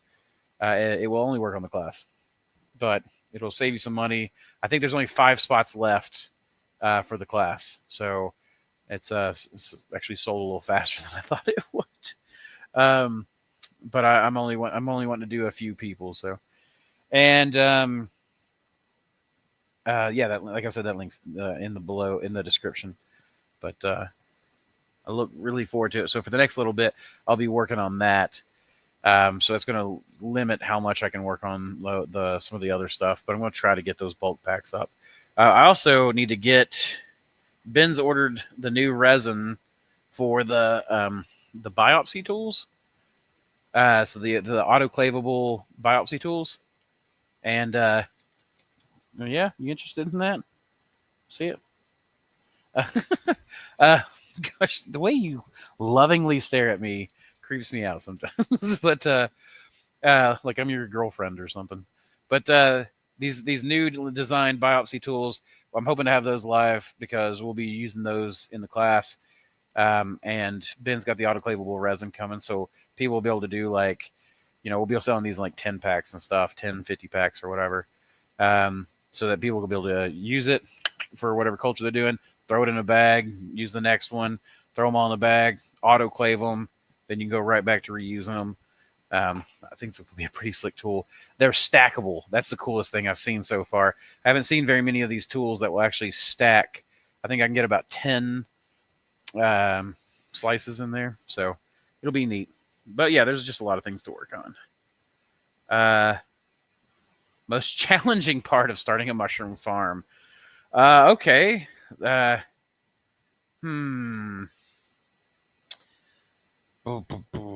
see. Probably getting out of your own way. That's probably the biggest thing. Most mushroom farms that I've seen fail. Because you are specifically asking about mushroom farms. I'll take let's take Atlanta, for example. Okay. Atlanta is one of the biggest metros in the South. There's a lot of money in Atlanta. And I've seen a few farms start. Now, I've only recently had mentorships down there. And the 3 mentorships that I've done seem to still be thriving. I need to check on 2 of them again. I know, like the horticulture, I've seen those guys. Those guys seem to be killing it. Those guys are so good at what they do. And I need to get down there and visit them. And maybe this winter I will, because winter would be a good time to visit Atlanta. But they're killing it, I know. And the other 2, I don't know if they'd want me to say their names, so I won't unless they want to. But Atlanta, the first farms I saw start there, Samantha, he has been like at that door. Yeah, see, he sees. Oh, he saw Samantha. Oh gosh. So, he wants you. So, I'm going to just quickly try to go through this. But let's say one farm I saw start. They were a lovely couple. We talked back and forth and stuff. I'd go visit them. It's kind of neat, but they weren't like a mentorship. They never paid to learn from me or came and learned from me or anything like that. They mostly learned on their own. And we just kind of hung out occasionally, but they did great. They were making money hand over fist, and they weren't having to work hard to do it. And they were building up their own, like, not just that farm, but they had animals they were building up and produce and a bunch of stuff. And then I'll just put it to you this way. They started going to like swingers clubs, and then they got a girlfriend, and then the girlfriend became a live-in girlfriend who also became their employee. And then the farm imploded, as you might imagine. And then there was another farm that started, and it was 3 friends. One was in Iraq. These 2 guys start the farm while their friend is in Iraq. He's putting up the money. They start working. One of them decides he doesn't actually like the work, so he kind of quits. The other guy goes, I'm just going to keep pushing through till the 3rd guy gets back, and he'll put this other guy in his place, because the 2 guys that were starting the farm were mutual friends with that one guy, but not really friends with each other. Well, they were living in the upstairs of the house and then farming in the downstairs. And one guy was working downstairs, and the other guy was up there playing Call of Duty basically the whole time. And when the other guy came back, he worked for a couple of weeks and realized he didn't like mushrooms either. So that farm just imploded and ruined a couple of friendships. And this is a recurring theme I see, is that there are people who are willing to go in and do the work and the people who are not. Now, I will say that on the second story, the guy who was willing to do the work was one of these people who every part had to be the most efficient way. And if not, then you were being an a-hole, right? And that's, again, a good recipe for becoming a slave. So the other guys didn't want to become slaves to the farm, and he did. And it imploded. So that's just the way it goes. And I'm not even like, this is no commentary. Consenting adults do what consenting adults do, but when you increase the volatility by increasing the amount of people, or don't have strong authority set up in your operation or anything like that, I don't know. Most farms implode because of people. That's the hardest part, is getting out of your own way. It is the hardest part is building a sleek system that serves you and the mushrooms and the community, and eviscerating every part that doesn't, and getting out of your own bullshit. That's really the biggest thing. I rarely see a mushroom farm like there was a mentorship that I had earlier this year. They started a farm and then quickly sold off their farm because they said they couldn't sell anything. But when I would ask them how they were trying to sell, they're like, well, we're not, because we're not producing enough to sell. I'm like, yeah, but now you're not making enough money to produce, is what you're saying, right? And so you need to sell. Yeah, but I only have like 10, 20 pounds. Then sell that 10 to 20 pounds, right? And because that's what gets you going. You need to get your system going. So they didn't want to put money into it because they weren't selling. But then they weren't selling because nobody was just showing up to their farm to buy. You can't do that. You gotta work your system. You gotta build that system, work that system, and it's got to include going out and getting sales. It's almost always the person, and it's not even like the person's bad or anything. It's just I don't know. A lot of people just have notions that they aren't self-reflective of. Would you say bioreactor is the best and fastest way to scale up? In what way? Like a bioreactor? So I feel like you mean something very specific here. A bioreactor, a jar of liquid culture, is a bioreactor. A bag, a unicorn bag of solid substrate, is a solid fermentation bioreactor. So each one of these things that we do is a bioreactor. That's what that terminology means. Now, there are specific vessels called a bioreactor. No, they're unnecessary 90% of the time. Even if you're doing huge amounts of liquid culture, I use 5-liter, 10-liter flasks. I got a 20-liter flask I'm about to get. That'll fit in my autoclave just fine. And, it only cooks for about an hour to an hour and a half. So I can do multiple runs. And if you're going through multiple runs of 20 liters at a time, and the Man of War stir plates, they're the first stir plates, these things right here, which this is our copper color. That Ben prints for us. It's a way more coppery in the light. It's got Man of War on the back, Mossy Creek mushrooms on the front, and I don't appear to have my image mirrored, do I? Anyways, no. Yes, right is right, left is left, whatever. Anyways, those stir plates will stir. I've stirred 5-gallon carboys on those things.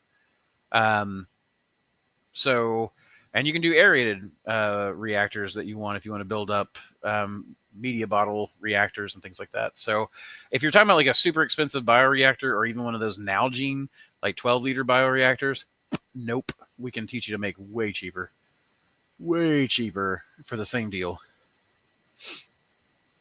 At Steve, it looks like it. I had a video paused, and when I came back later, it showed video not available because channel has been terminated message. Yeah, that's so disappointing. What sucks about his channel, I hate to say it, but sadly it wouldn't shock me if some other nefarious microturd saboteurs threw a monkey wrench. Kind of incidental. It was right during his class. You'll see that a lot.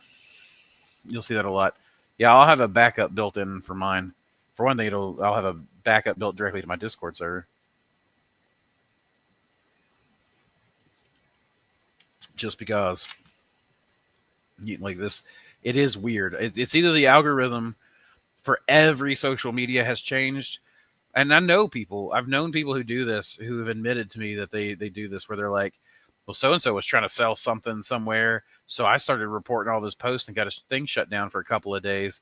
And sometimes that's all it takes. Some people are living hand to mouth, man. And a couple of days can make them not pay their rent. How do you induce chestnuts to fruit? Had a block dormant for months. Noticed it pinned deep in the bag. Advice on speeding up chestnuts in general time. So, about 6 weeks. They should get good and goopy. Cold shock them. We grow chestnuts in the bag, so you shouldn't even have to open the bag, or if you do, just open like a slit at the top.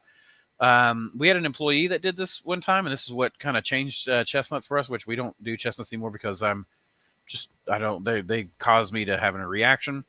But you would take your bag and just hold it out and just drop it, and it would just, I would rather just slap it, but I got these bear paws, and that the lady that was working for us was 98 pounds and had a hard time slapping them hard, so she'd just pick them up and drop them.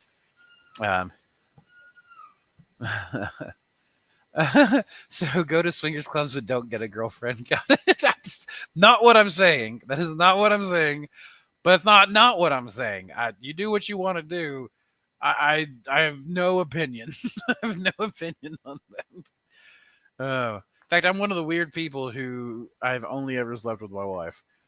So that's the only person I've ever been with. And so it makes me a super weird person these days. Yeah, he had super valuable stuff, even for people not interested in actives. Yeah, dude, Ed, he's a biologist. That's what he's a biologist. He did not do his paper on cubes, to become a doctor. He did it on Lintinus, I think. I think that's what he did it on. I may be wrong.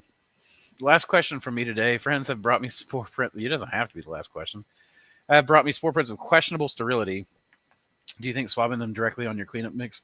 That could be a good way to go. I think it would work pretty well.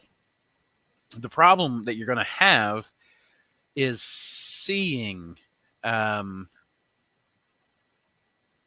it grows so thinly on the culture cleanup mix. There's another way to do it, and I'm not to argue you out of a sale, because I seem to do this to myself a lot, where I argue people out of buying my products. Wet cardboard. Take cardboard and tear it into strips and put it like in a Rubbermaid container or something. Whatever will hold boiling water. Don't do it in something that'll melt. Pour boiling water over it till it's over it, and make sure that the cardboard is sunk down below the boiling water. Wait till it cools. And then once it's cool, you take it out and you want to wring it out just a little bit. You want it to be damp.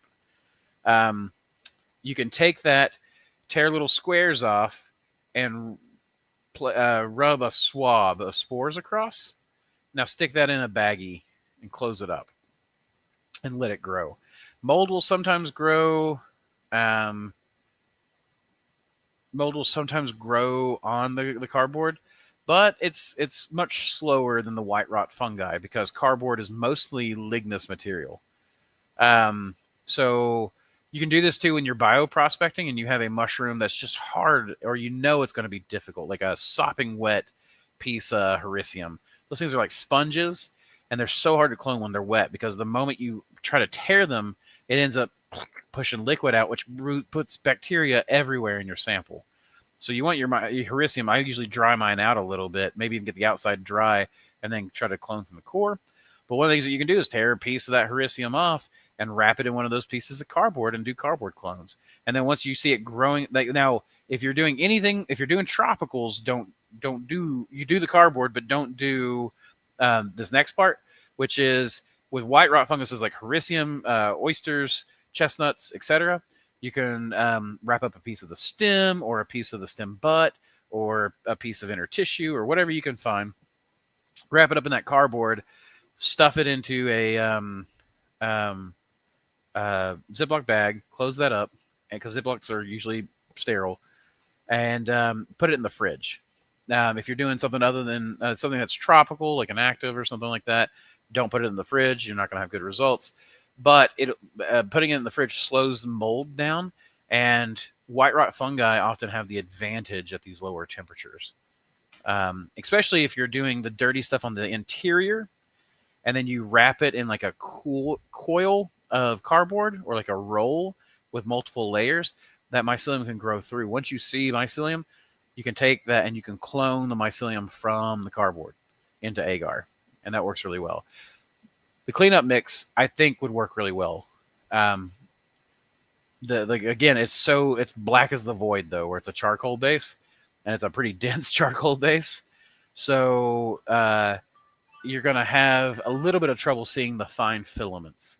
But what you do is you take a light, you take a photography light, sometimes your cell phone works, and you go like this over the agar plate, but usually closed. And when you go over it like that, you can see, oftentimes, there's two indicators. One is you can see the mycelium because it warps the light around it and makes it look white. But the other side of it is, as you're doing that, you'll see, I forgot what it's called, but where they're exuding metabolites and stuff, it's like a water lens. You'll see like a water lens where the mycelium is growing, and it will look like a lightning chain, right? And that's literally the hyphae growing, searching for easier to eat food, and it'll have like a little metabolite water lens around it. And that's easy to see with the reflection. And you can clone those. So those are hopefully two different ways. One's cheap, and one's a little bit more expensive, but it is better. Like a cardboard doesn't have much nutrients in it. My cleanup culture mix has a lot of nutrients in it. They're just self-selective for white rot fungi. That's a turn I didn't think that story would take. Yeah, that usually gets people surprised. So go to a swingers club, but don't get a girlfriend. Got it. That's how to succeed at mushroom farming. Again, not a recommendation. Also not a judgment. Whatever. Would you recommend your mentorship class for someone who grows mushrooms as a hobby, not as a business?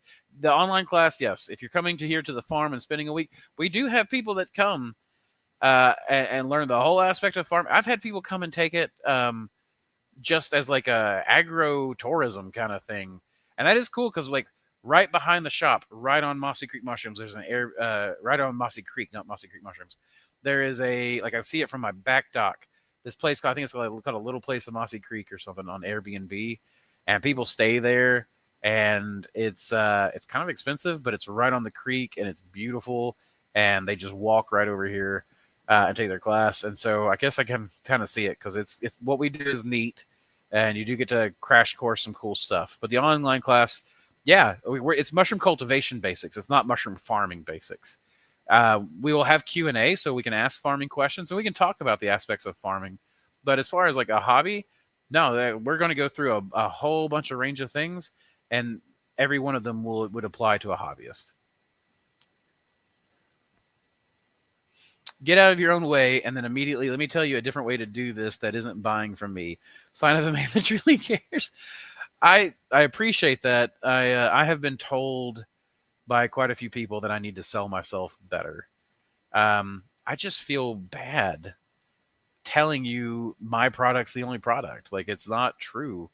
There are a million ways to skin this cat. I always hate that saying. You hear that? A million ways.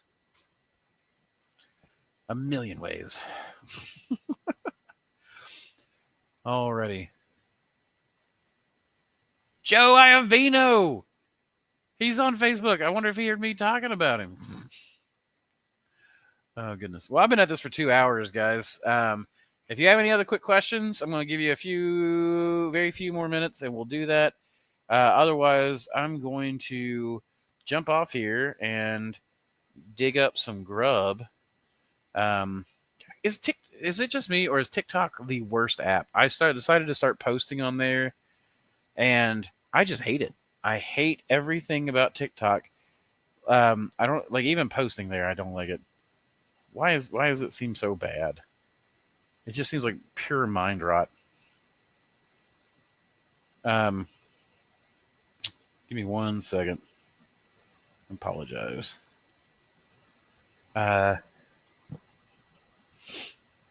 Samantha's talking about spalting. Whoever brought up spalting earlier. So either there is a delay, or you guys are done with me.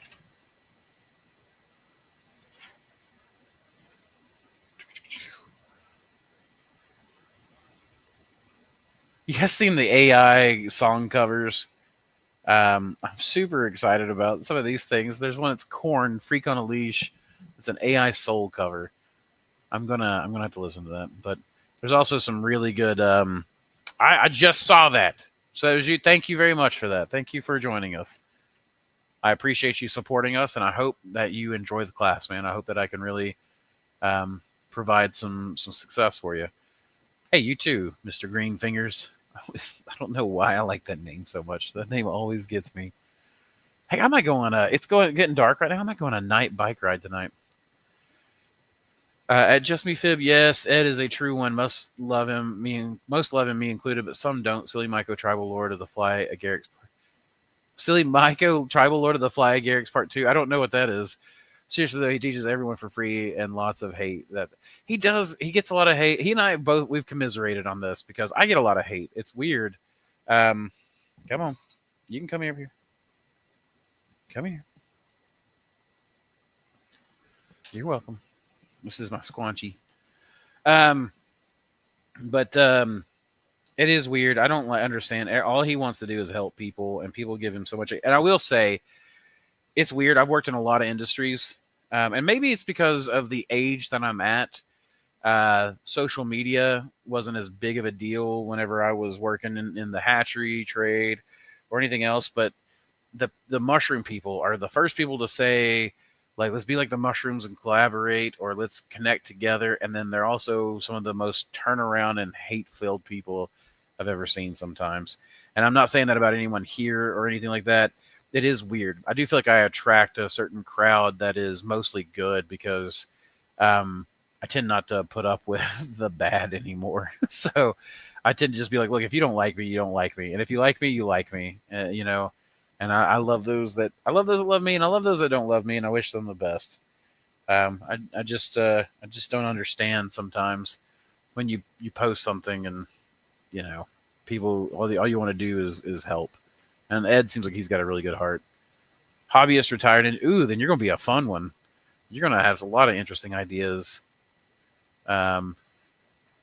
Most of them wrong, but that's the way most of us go. Just wanted to say hey to Mossy Creek fam. Been lurking for the whole stream while I was doing stuff. Glad to see you well. Love you all. Reach out if you all need me. Hey, thanks, man. I really appreciate it. I'm glad to see you on. You've been saying words starting with Ligma so many times this stream is starting to sound like a setup for a Ligma joke. What is Ligma? Oh, gosh. Squanch, you're not making this easy, bud. Ed does a great job of educating us folks. Too bad there's so much bad vibes on social media. It's true, and I know he's been really discouraged by a lot of that stuff. I mean, I know he's like me, where he gets a lot of really happy people that are thankful. But I think that part of it is, like, I think it was like 90% of what we get is good. And it's that 10%. It kind of sticks in your craw a little bit, and it can be discouraging. I'll be honest. It had me pretty discouraged there for a while. I'm feeling a lot better about it nowadays and just kind of shrug it off a lot better than I used to. But even just a few weeks ago, like, there were times when, like, people, like, it would just, that negativity would just barb at me. And there's just something, like, I don't know. I was sitting in the sauna one night praying, and just all of a sudden it was just like, it hit me like, I can let it go. I don't know why. But then I was able to let it go. So, and who knows? I mean, it may come back. But Ed's a sweetheart for sure. I'm sure every man wants to be told or hear that he's a sweetheart. But some of the most badass men I've ever met were sweethearts. So, my grandfather was a killer, but he wasn't afraid to show his emotions too. So, well, guys, I really appreciate you all being here with me. Don't forget about the class. Anyone that doesn't sign up, we now have 4 spots available. Thank you, Jeff. And oh, man, that really filled up fast. I guess I'm going to have the liquid culture deep dive up by next week, so people can start booking for that. If anyone has any special requests as far as a date goes, because I know it's going to be around Christmas time, I want it close enough to Christmas that people can be off on their break, but I also want it to not be so close to Christmas that it's interrupting family time, because I like to shut down for about the last 2 weeks of December, to spend it entirely with family. So that's what we're going to try to do. So would it be better to do it in the first week or the second week for the liquid culture deep dive? You guys just let me know. I'll be as flexible as I can be. What else we got? Oh, by the way, the reason why the code was Discord for again, it's DISCORD, that works for the class. It gets you like 15% off of the class, and cuts pretty deep into the class price for you.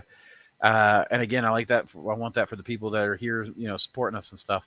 But it's oh crap, my complete train of thought just went somewhere else. The ADHD finally kicked in. I've been doing pretty good this stream. Let's see. Oh goodness, I don't remember. Oh, the class, as far as like getting with the family and stuff. So use that code for Discord. What it does is this class, it won't stop there. If you're not already in my Discord, it'll get you in my Discord, where you can be there with other people who have supported us, who are at all degrees. We have farmers, we have hobbyists, we have all kinds of people. We have a lot of conversations that are archived that can even be searched through. We have got a lot of different things to work with. And of course, it comes, if you're in the US, it comes with a free bulk pack that we'll send out of a sampler of some of our mortgage lifter strains, is what we call it.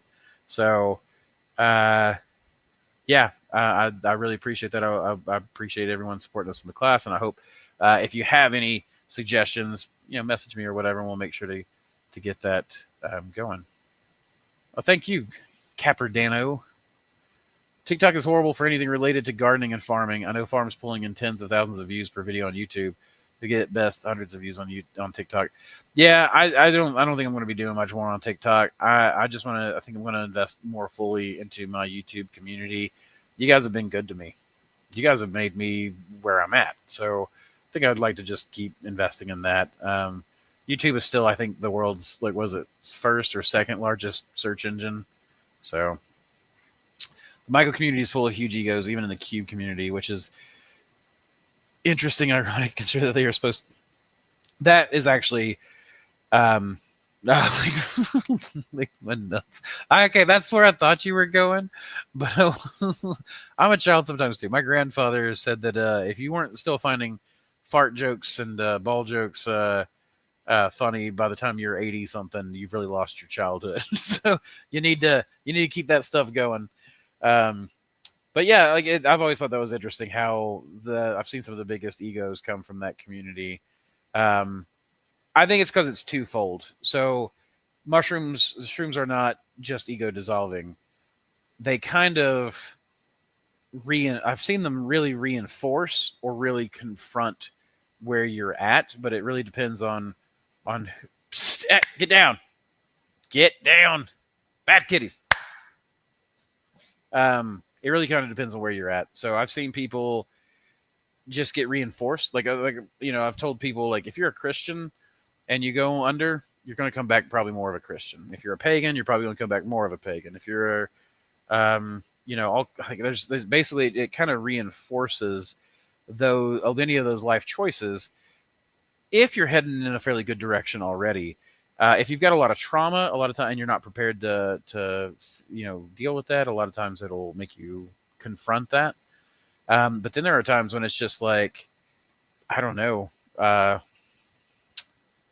it doesn't necessarily dissolve your ego in a positive way every time. Every person's different, which is why I don't think that they're a silver bullet solution or something that everyone should do. I think it's a case by case basis. And I think it's really good for some people and really not good for some people, or at least not at that time. So, I don't know. Context, I guess. With that, y'all, I didn't really do the mycologium or any of that kind of stuff today. So please go check out the mycologium. I know mushroom season's almost over. But please remember us whenever you're finding wild strains and you bring those into cultivation, or you want us to clone a wild strain for you. Please keep us in mind, because we are always collecting and trying to preserve wild genetics. And with that, y'all, keeps fun and culture. Thank you so much for your support.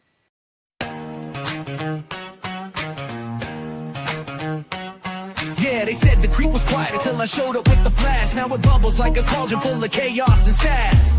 Flip the switch, boom, spores light the night. I'm that mad mycologist, cooking dynamite. Roll up in the lab coat, looking like a villain. Petri dish, pimping every strain I'm killing. Got that mycelium feeling spreading in the ceiling. Dr. Solerian sermon got the culture kneeling. Moon pearl shimmer while the flask gets hot. MCM, baby, we the cream of the crop. I mix oats and sawdust, make that block ignite. Fun guy fireworks, call it Friday night. I'm a spore bomb lighting up the scene. Grow bags popping like a fever dream. Got jars on the table, culture's clean. Dr. Silurian cooking up that green. Mossy Creek, that's dynamite. Spreading spores till the stars take flight. Call the lab, tell them brace for blight. Cause I'm blowing up the world with mycelial might.